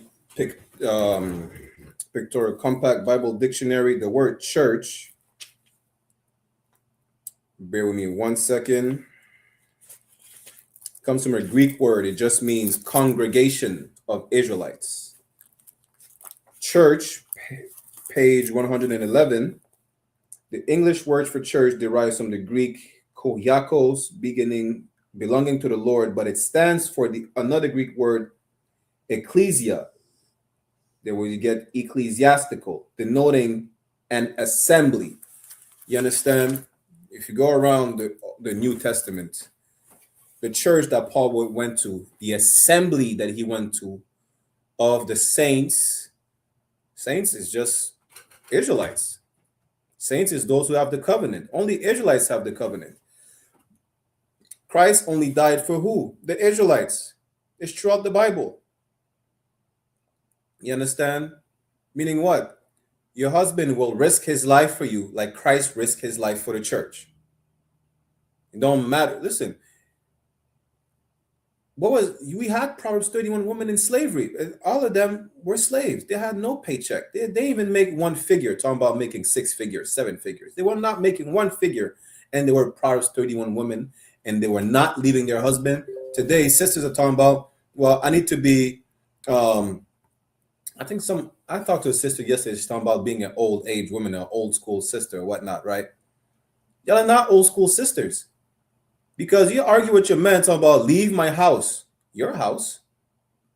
Yeah, listen, because he lost his job, you're gonna go find another man. Now that you had your brain surgeries and he's done taking care of you, and now you can walk away from him, you're gonna walk away to another rod. Damn. You don't even dress today. Talking about being an old school woman. Old school women had clothes on. They didn't have OnlyFans. Yeah, they were not serial killers and walking graves with abortions. They were not walking grave sites, cemeteries.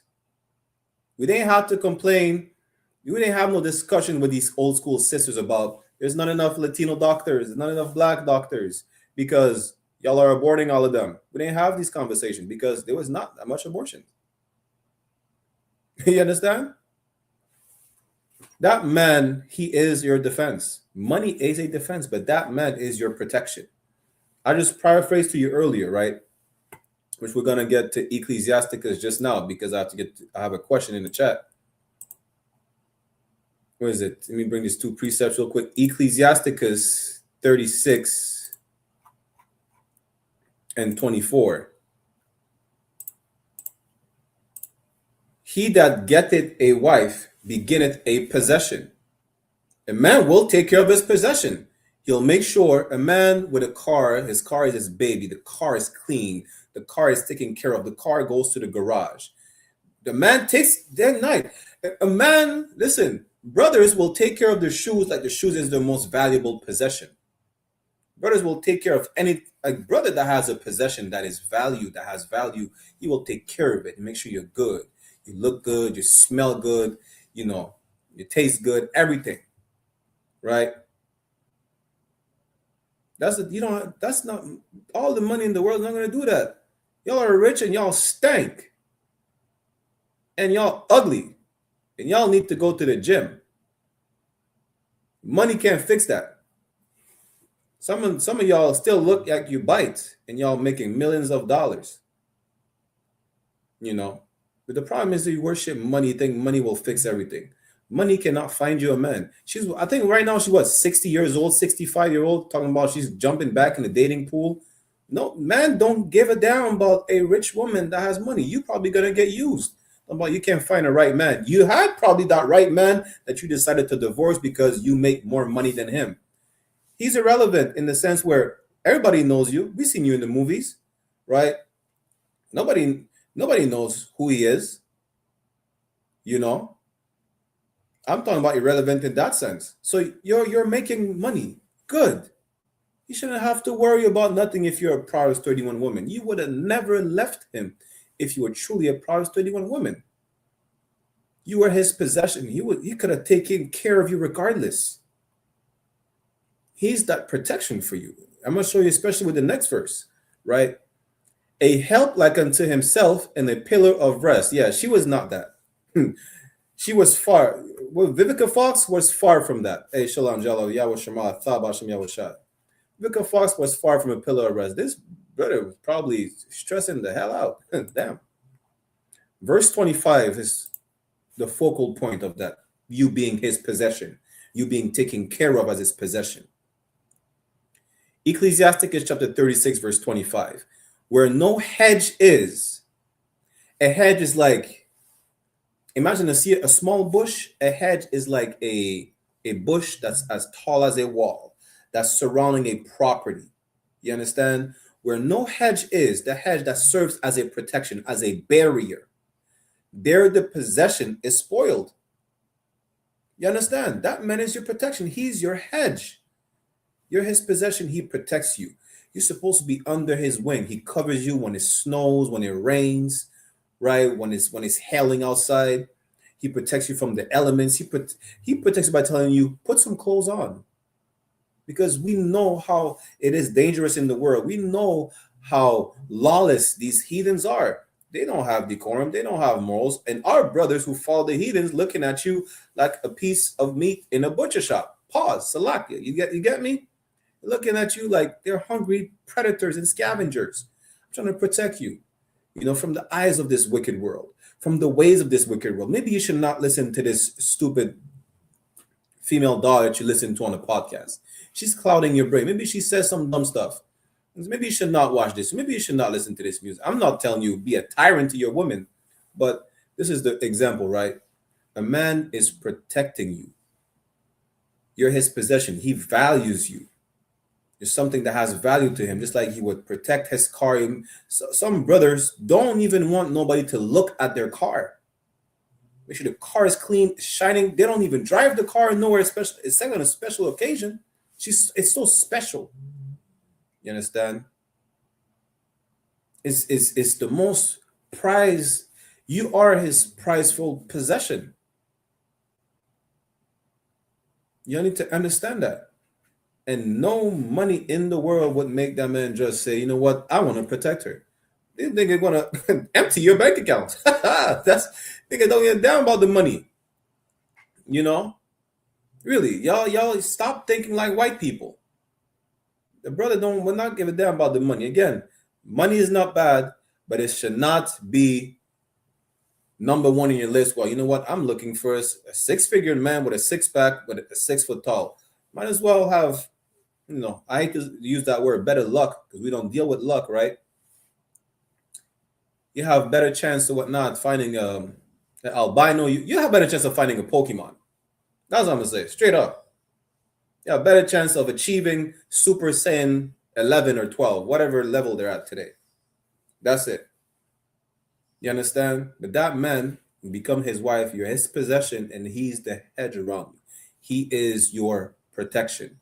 Let me get that other precept in Ecclesiasticus, and I'm gonna get to your question right away, sis. Like it for being long-winded, right? I think it's in the same chapter too, anyways. It's the book of Ecclesiasticus.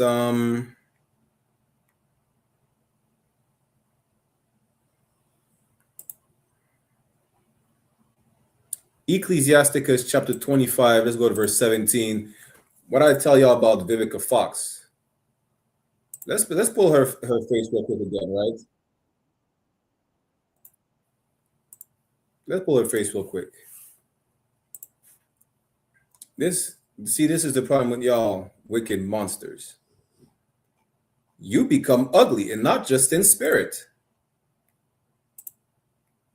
This is Vivica Fox. Let me see if I can find a picture of before and after, and you'll get why I'm pulling that precept up, right?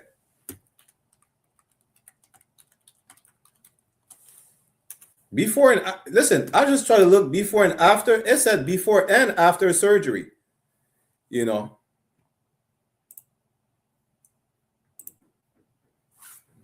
Damn, listen, you see it right here. The sister says she looks swollen. she looks like she lives in a beehive. She got beef with the bees and the wasps and the hornets. That's what she looks like today. Rebecca Fox was a beautiful sister, in the face and everything. Yeah, she then looked like a darker and fatter Lil Kim, which is the same. Listen, the same applies to her too. Y'all, wickedness is literally changing your face. Ecclesiasticus chapter 25, verse 17. The wickedness of a woman changeth her face. The Bible was written thousands of years before my parents conceived me. Right? I don't even think she has kids, and that's even crazier. She's 65, 69-year-old. Listen, nothing is impossible, though, sis. Sarah had a kid at 90-year-old, but she was not a wicked monster, though. She didn't look like a plum. Damn, I'm stupid.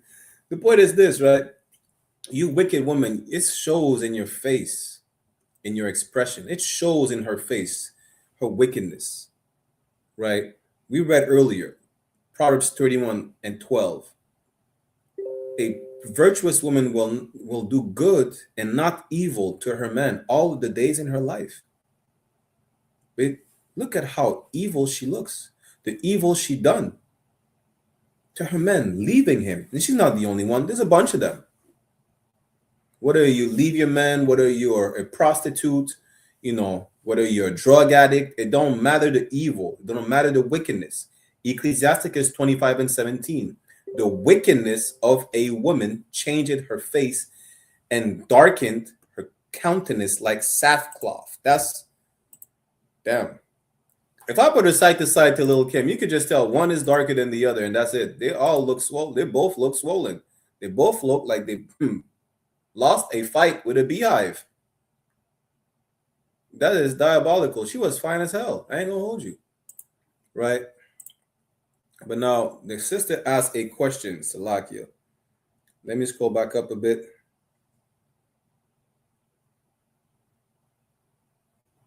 Again, we're live on Bigo. I.S.U.P.K. Montreal, Toronto, IET 1 West Ground Zero as well. YouTube and Facebook. Tap. Click the like button, share. Let me scroll up to her question.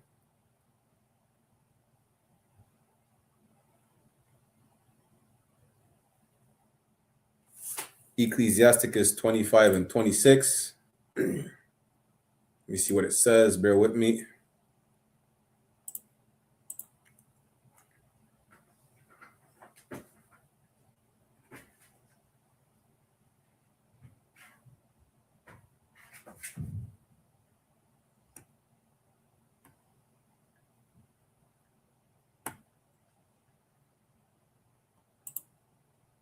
Ecclesiasticus 25:26. If she go not as thou wouldest have her, cut her off from thy flesh and give her a bill of divorce and let her go. You know what? I'm gonna have to get back to you. I'll probably ask that question in General Mahaiman's class, which will start in 15 minutes, right? To get the proper breakdown, because I'm not gonna make up a breakdown based on my own understanding. You always want to go to the men above you, right? So we'll keep that question for General Mahaiman's class, which will be in the next 15 minutes. You understand? This is not the Christian church or the fake Israelites where we make up our own breakdowns, right? Let me put the sign out links in the chat. As a matter of fact, because we're running short on time. I'm the Barsis. Any other questions or comments, y'all put it in the chat. Salakia.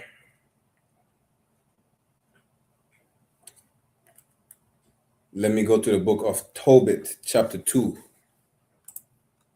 As we're in the Apocrypha, before we clip the class, Tobit chapter 2 is a perfect example of a virtuous woman.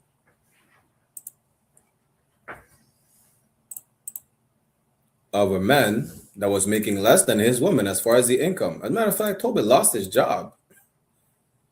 This is the book of Tobit, chapter 2, verse 10. Probably going to finish with that. Tobit, chapter 2, verse 10. And I knew not that there were sparrows in the wall, and my eyes being opened, the sparrows muted warm dung into mine eyes, and a whiteness came in my eyes. What happened? Tobit became blind. The accident happened. The sparrows is like a bird, like a small bird. You understand? The bird blinded him. It was an accident. And he became blind. He could not go to work. And I went to the physicians, which is a doctor, but they helped me not. Moreover, Achiacaris didn't nourish me until I went into Elamais. You understand? Tobit could not even work. This man was crippled. He was blind. And what did his wife Anna do? Verse 11. She did what Vivica Fox did not do. She stayed with her husband. Tobit chapter 2, verse 11. And my wife Anna did take women's work to do. She went to work. She picked up the slack. What did we read in Proverbs 31? Let's see. Proverbs 31 and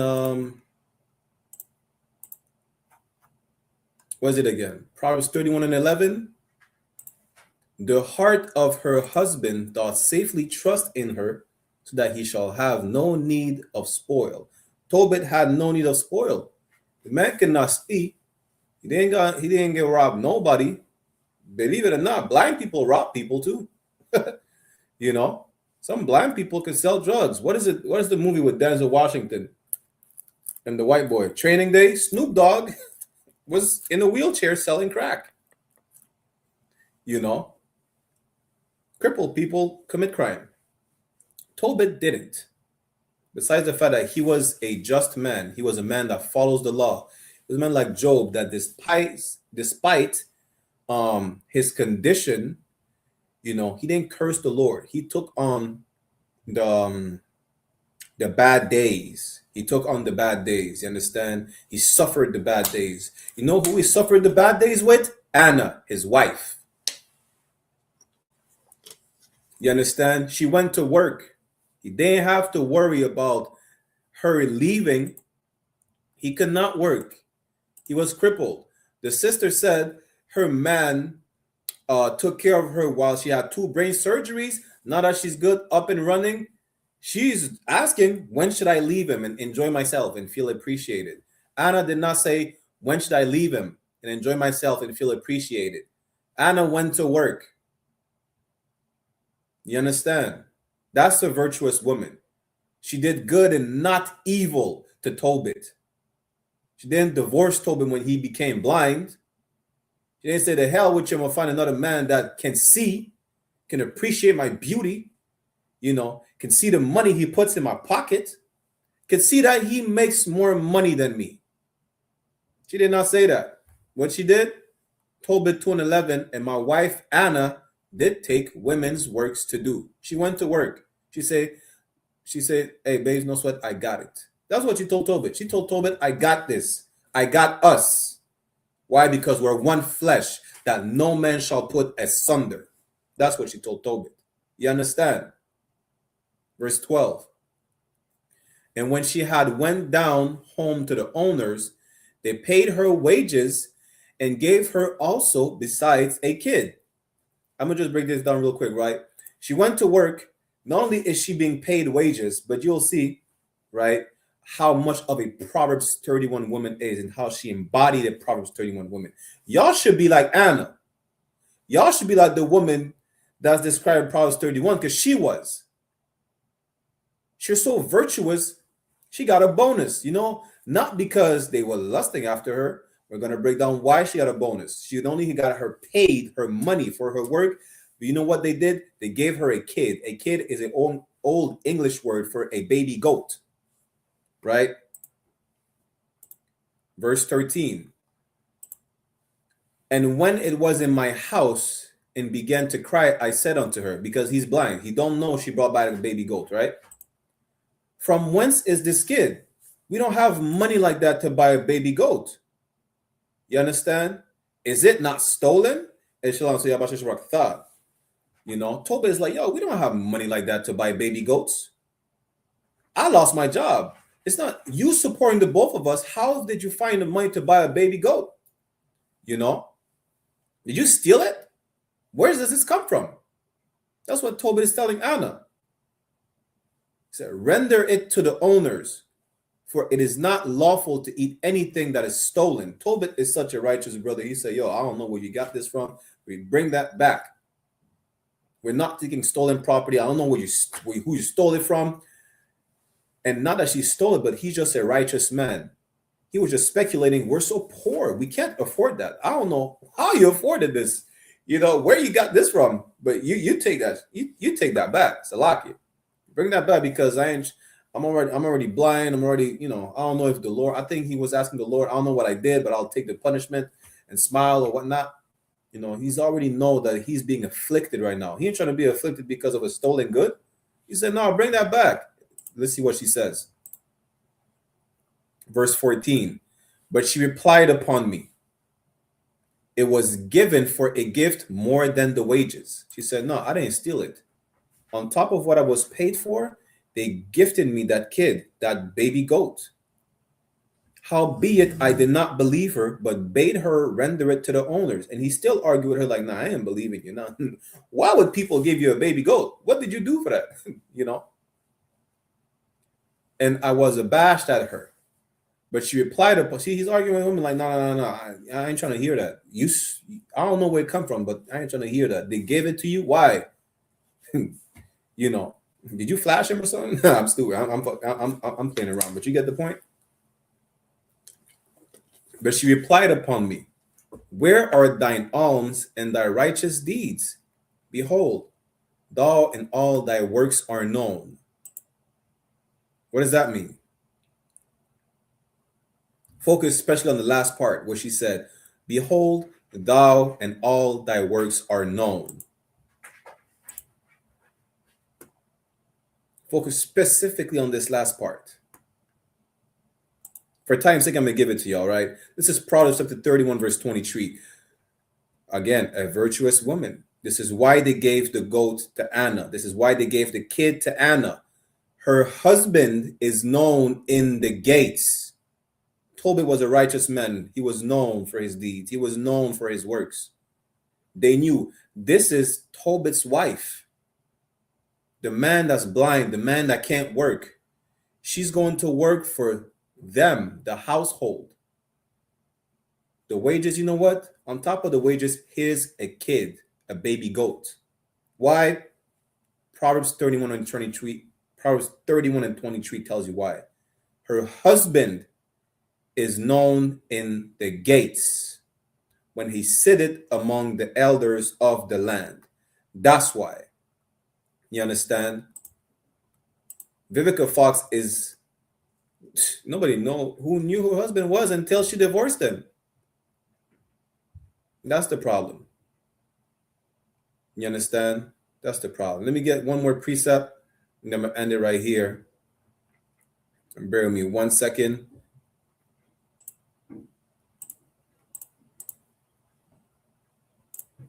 Salakia. This is going to be Proverbs chapter 31. Bear with me 1 second.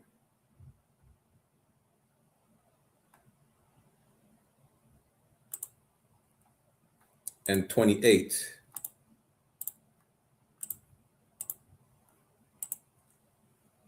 Matter of fact, I want to go back to 23 real quick. You know why? Because, like I said, y'all tune into Joel Muhammad's class. You know what Proverbs 31 and 23 is? Proverbs chapter 31, verse 23 is when a sister is so amazing and she does the deed of the Lord. You understand? She does the work of the Lord. She cooks for the feast days and whatnot. It is so amazing. She answers a good question in class. She asks a question in class. You know what Joel Muhammad says? Give a hand to the sister. Who's your husband? Oh, that's such and such wife. You understand? Her husband is known in the gates. Right? Salakia. Proverbs chapter 31, verse 28. We're going to end this with this. Her children arise up and call her blessed. Your children brag about you. Why? Because you're the best mom in the world. Vivica Fox, I don't even know if she has any kids. She probably, hey, Lord be with her. That's all I got to say. But you're the best mom. Your kids are like, yo, I have the best mom. You know, she cooks. She makes sure I look good. She makes sure my hair is all right. You know, she makes sure. Listen, she's not oppressive. Like, I see these kids with their moms getting nights. I feel bad for them. My mom is the best. My mom doesn't have an OnlyFans. I do not get bullied at school because my mom has an OnlyFans and everybody is teasing me and whatnot. Your kids are getting up and saying that, you know, my mom is blessed. She's not a whore. I never see my mom in a bikini. I don't know what a bikini looks like on my mom because my mom is not a whore. She don't walk half naked in front of us. You brag about your mom, unlike all y'all kids whose mom have an OnlyFans. That's how you get your PS5, just so y'all know. That's how you get your Christmas gift. Because your mom is a whore, and you don't get up and say she's blessed. You cry because she was not taught right, and she worships money. She worships the white man. She's not a Proverbs 31 woman, right? You should look for a woman that is not like your mom. You should want to be a wife that is not like your mom. You understand? Proverbs 31 and 28. Her children arise up and call her blessed. You're gonna brag. Listen, you're a Proverbs 31 woman with kids. They brag about you because you make the best food, because you make the best pastries. You make what? There's a little pastry. It's a chocolate. It's called the turtles. Chocolate with, like, I think caramel or something like that. You make the best turtles. You know, that's why. You make the best, what, curry goat or something like that. Pumpkin soup, you know, or whatnot. Whatever you make the best fries. You make the best, you replicate some food that you like, what's it called again? Poke bowls. It's good. I tried it. But your kids brag about you because you're the best. Let me finish this verse and we're going to end it. Her husband also, not just the kids, but her husband also, and he praised her. It's not wrong. We played it last time in the show. It's not wrong to brag about your wife or your wives. She's the best. You understand? She don't argue with me. I don't have to tell her she's cute on mute. She's cute all the time. I like her when she's on mute. I like her when she's on speaker. I like her in my earbud. I like her in my head. I like her when she's quiet. I like her when she's murmuring, when she's whispering, I like her when she yells. I like her when she has attitude. Some of y'all are weird like that. Y'all like that. Y'all, that's y'all fetish. You know, you like that. You know, but we're not gonna speak on that. The point is, your husband brag about you. Jokes aside. The kids brag about you. Your husband brag about you because you're a Proverbs 31 woman. That's what comes with being a Proverbs 31 woman. You know, you get bragged about in a righteous way. Not like Dr. Umar and his throat goats, but in a righteous way. My mom's the best. My wife is the best. Right? And how could your husband brag about you if you divorce him? With that said, we're going to end the class right here. Get the security announcements to Wada for everybody who tuned in. Make sure y'all click on the sign in and sign out links if you want to be in the school. At the beginning of the end of the class, you know, do your attendance right. You understand? Passover is coming up April 4th. 2026 will be in Houston, Texas. Make sure you pay your Passover fee, $200 per person, 17 and up. Make sure you pay your tithes, isupk.com. With that, we'll see each other tomorrow for the Lashwan Kodash, which actually will be in French. We'll also have our scripture breakdown in French this Saturday at the community center, right? Taught by Officer 1000 Adiyar this Saturday. Our show Sunday, every Sunday, 1 p.m. Eastern Standard Time, 1 West Ground Zero. We have something new coming up as well. Stay tuned. With that said, make sure y'all tune into Jel Mahaiman's scripture breakdown class on I.S.U.P.K. 1 West online classes. And we will see you next week, Israel. Shalom.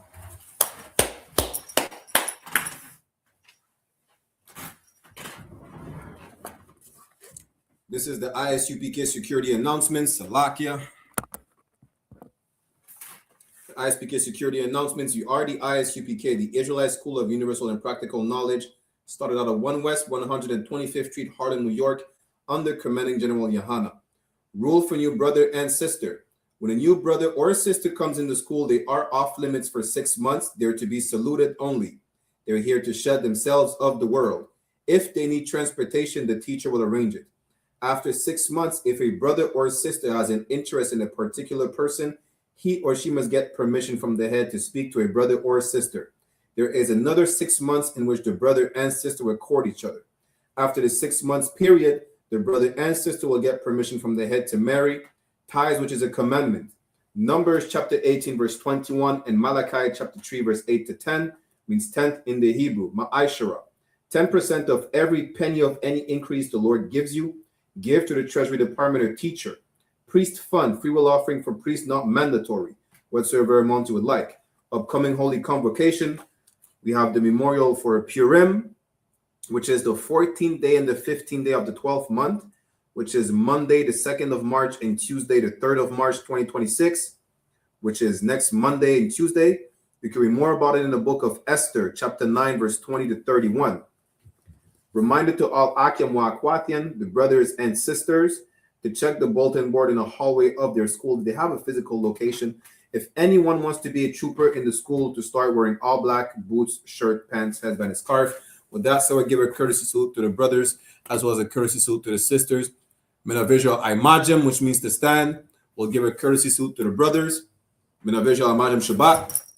Imajim, Barak, Yahweh Bahashem Yahweh Shai Barakatham, meaning Yahweh in the name of Yahweh Shai bless y'all. Yajamata means hands down. Sar, which means to turn. Turn and face the sisters. We'll give them a courtesy salute as well. Mina visual imajim Shabbat.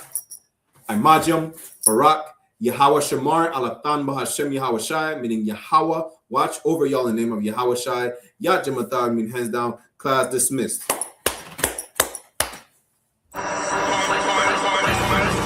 We have a gift that nobody can see, that was handed over to us to do something amazing.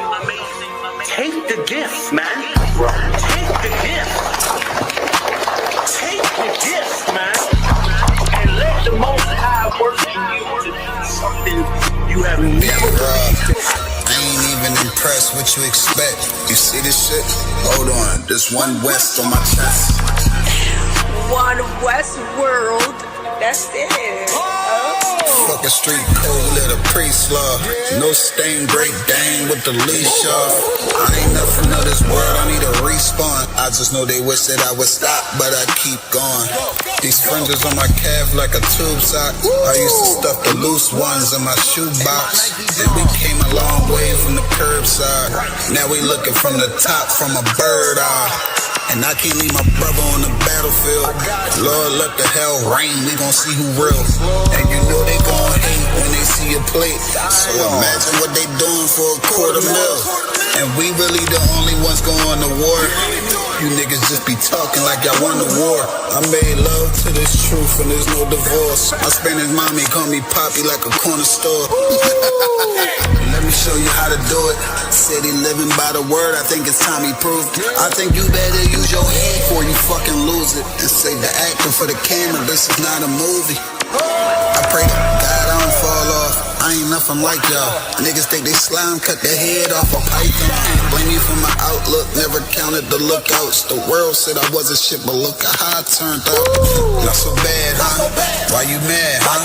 We go hard, but go harder for the have-not. Listen, when that oil hit your leg, then you can't stop. Your feet better hit the ground running, this shit bedrock. Man, we tried to put him on, but he sleep. Waking up the people, that's the job for a priest. Hopped out the wheel, fringes swinging like a pendulum. You heard of the tribes, where the fuck you think they get it from? Look, I'm a soldier, get the order, then I get it done. Got some big shit to split the water, make these niggas run. Why you hurt? If I told the truth, then I showed you love. Let me prove it, wanna move right, let me show you how to do it. Let me show you how to do it. Said he living by the word, I think it's time he proved. I think you better use your head before you fucking lose it. And say the acting for the camera, this is not a movie. Don't step over the line though. Everybody, anybody, it's up for everybody. And that's I got bigger fish to fry. I got people to say. I ain't even on a rap, so I already beat the rap shit.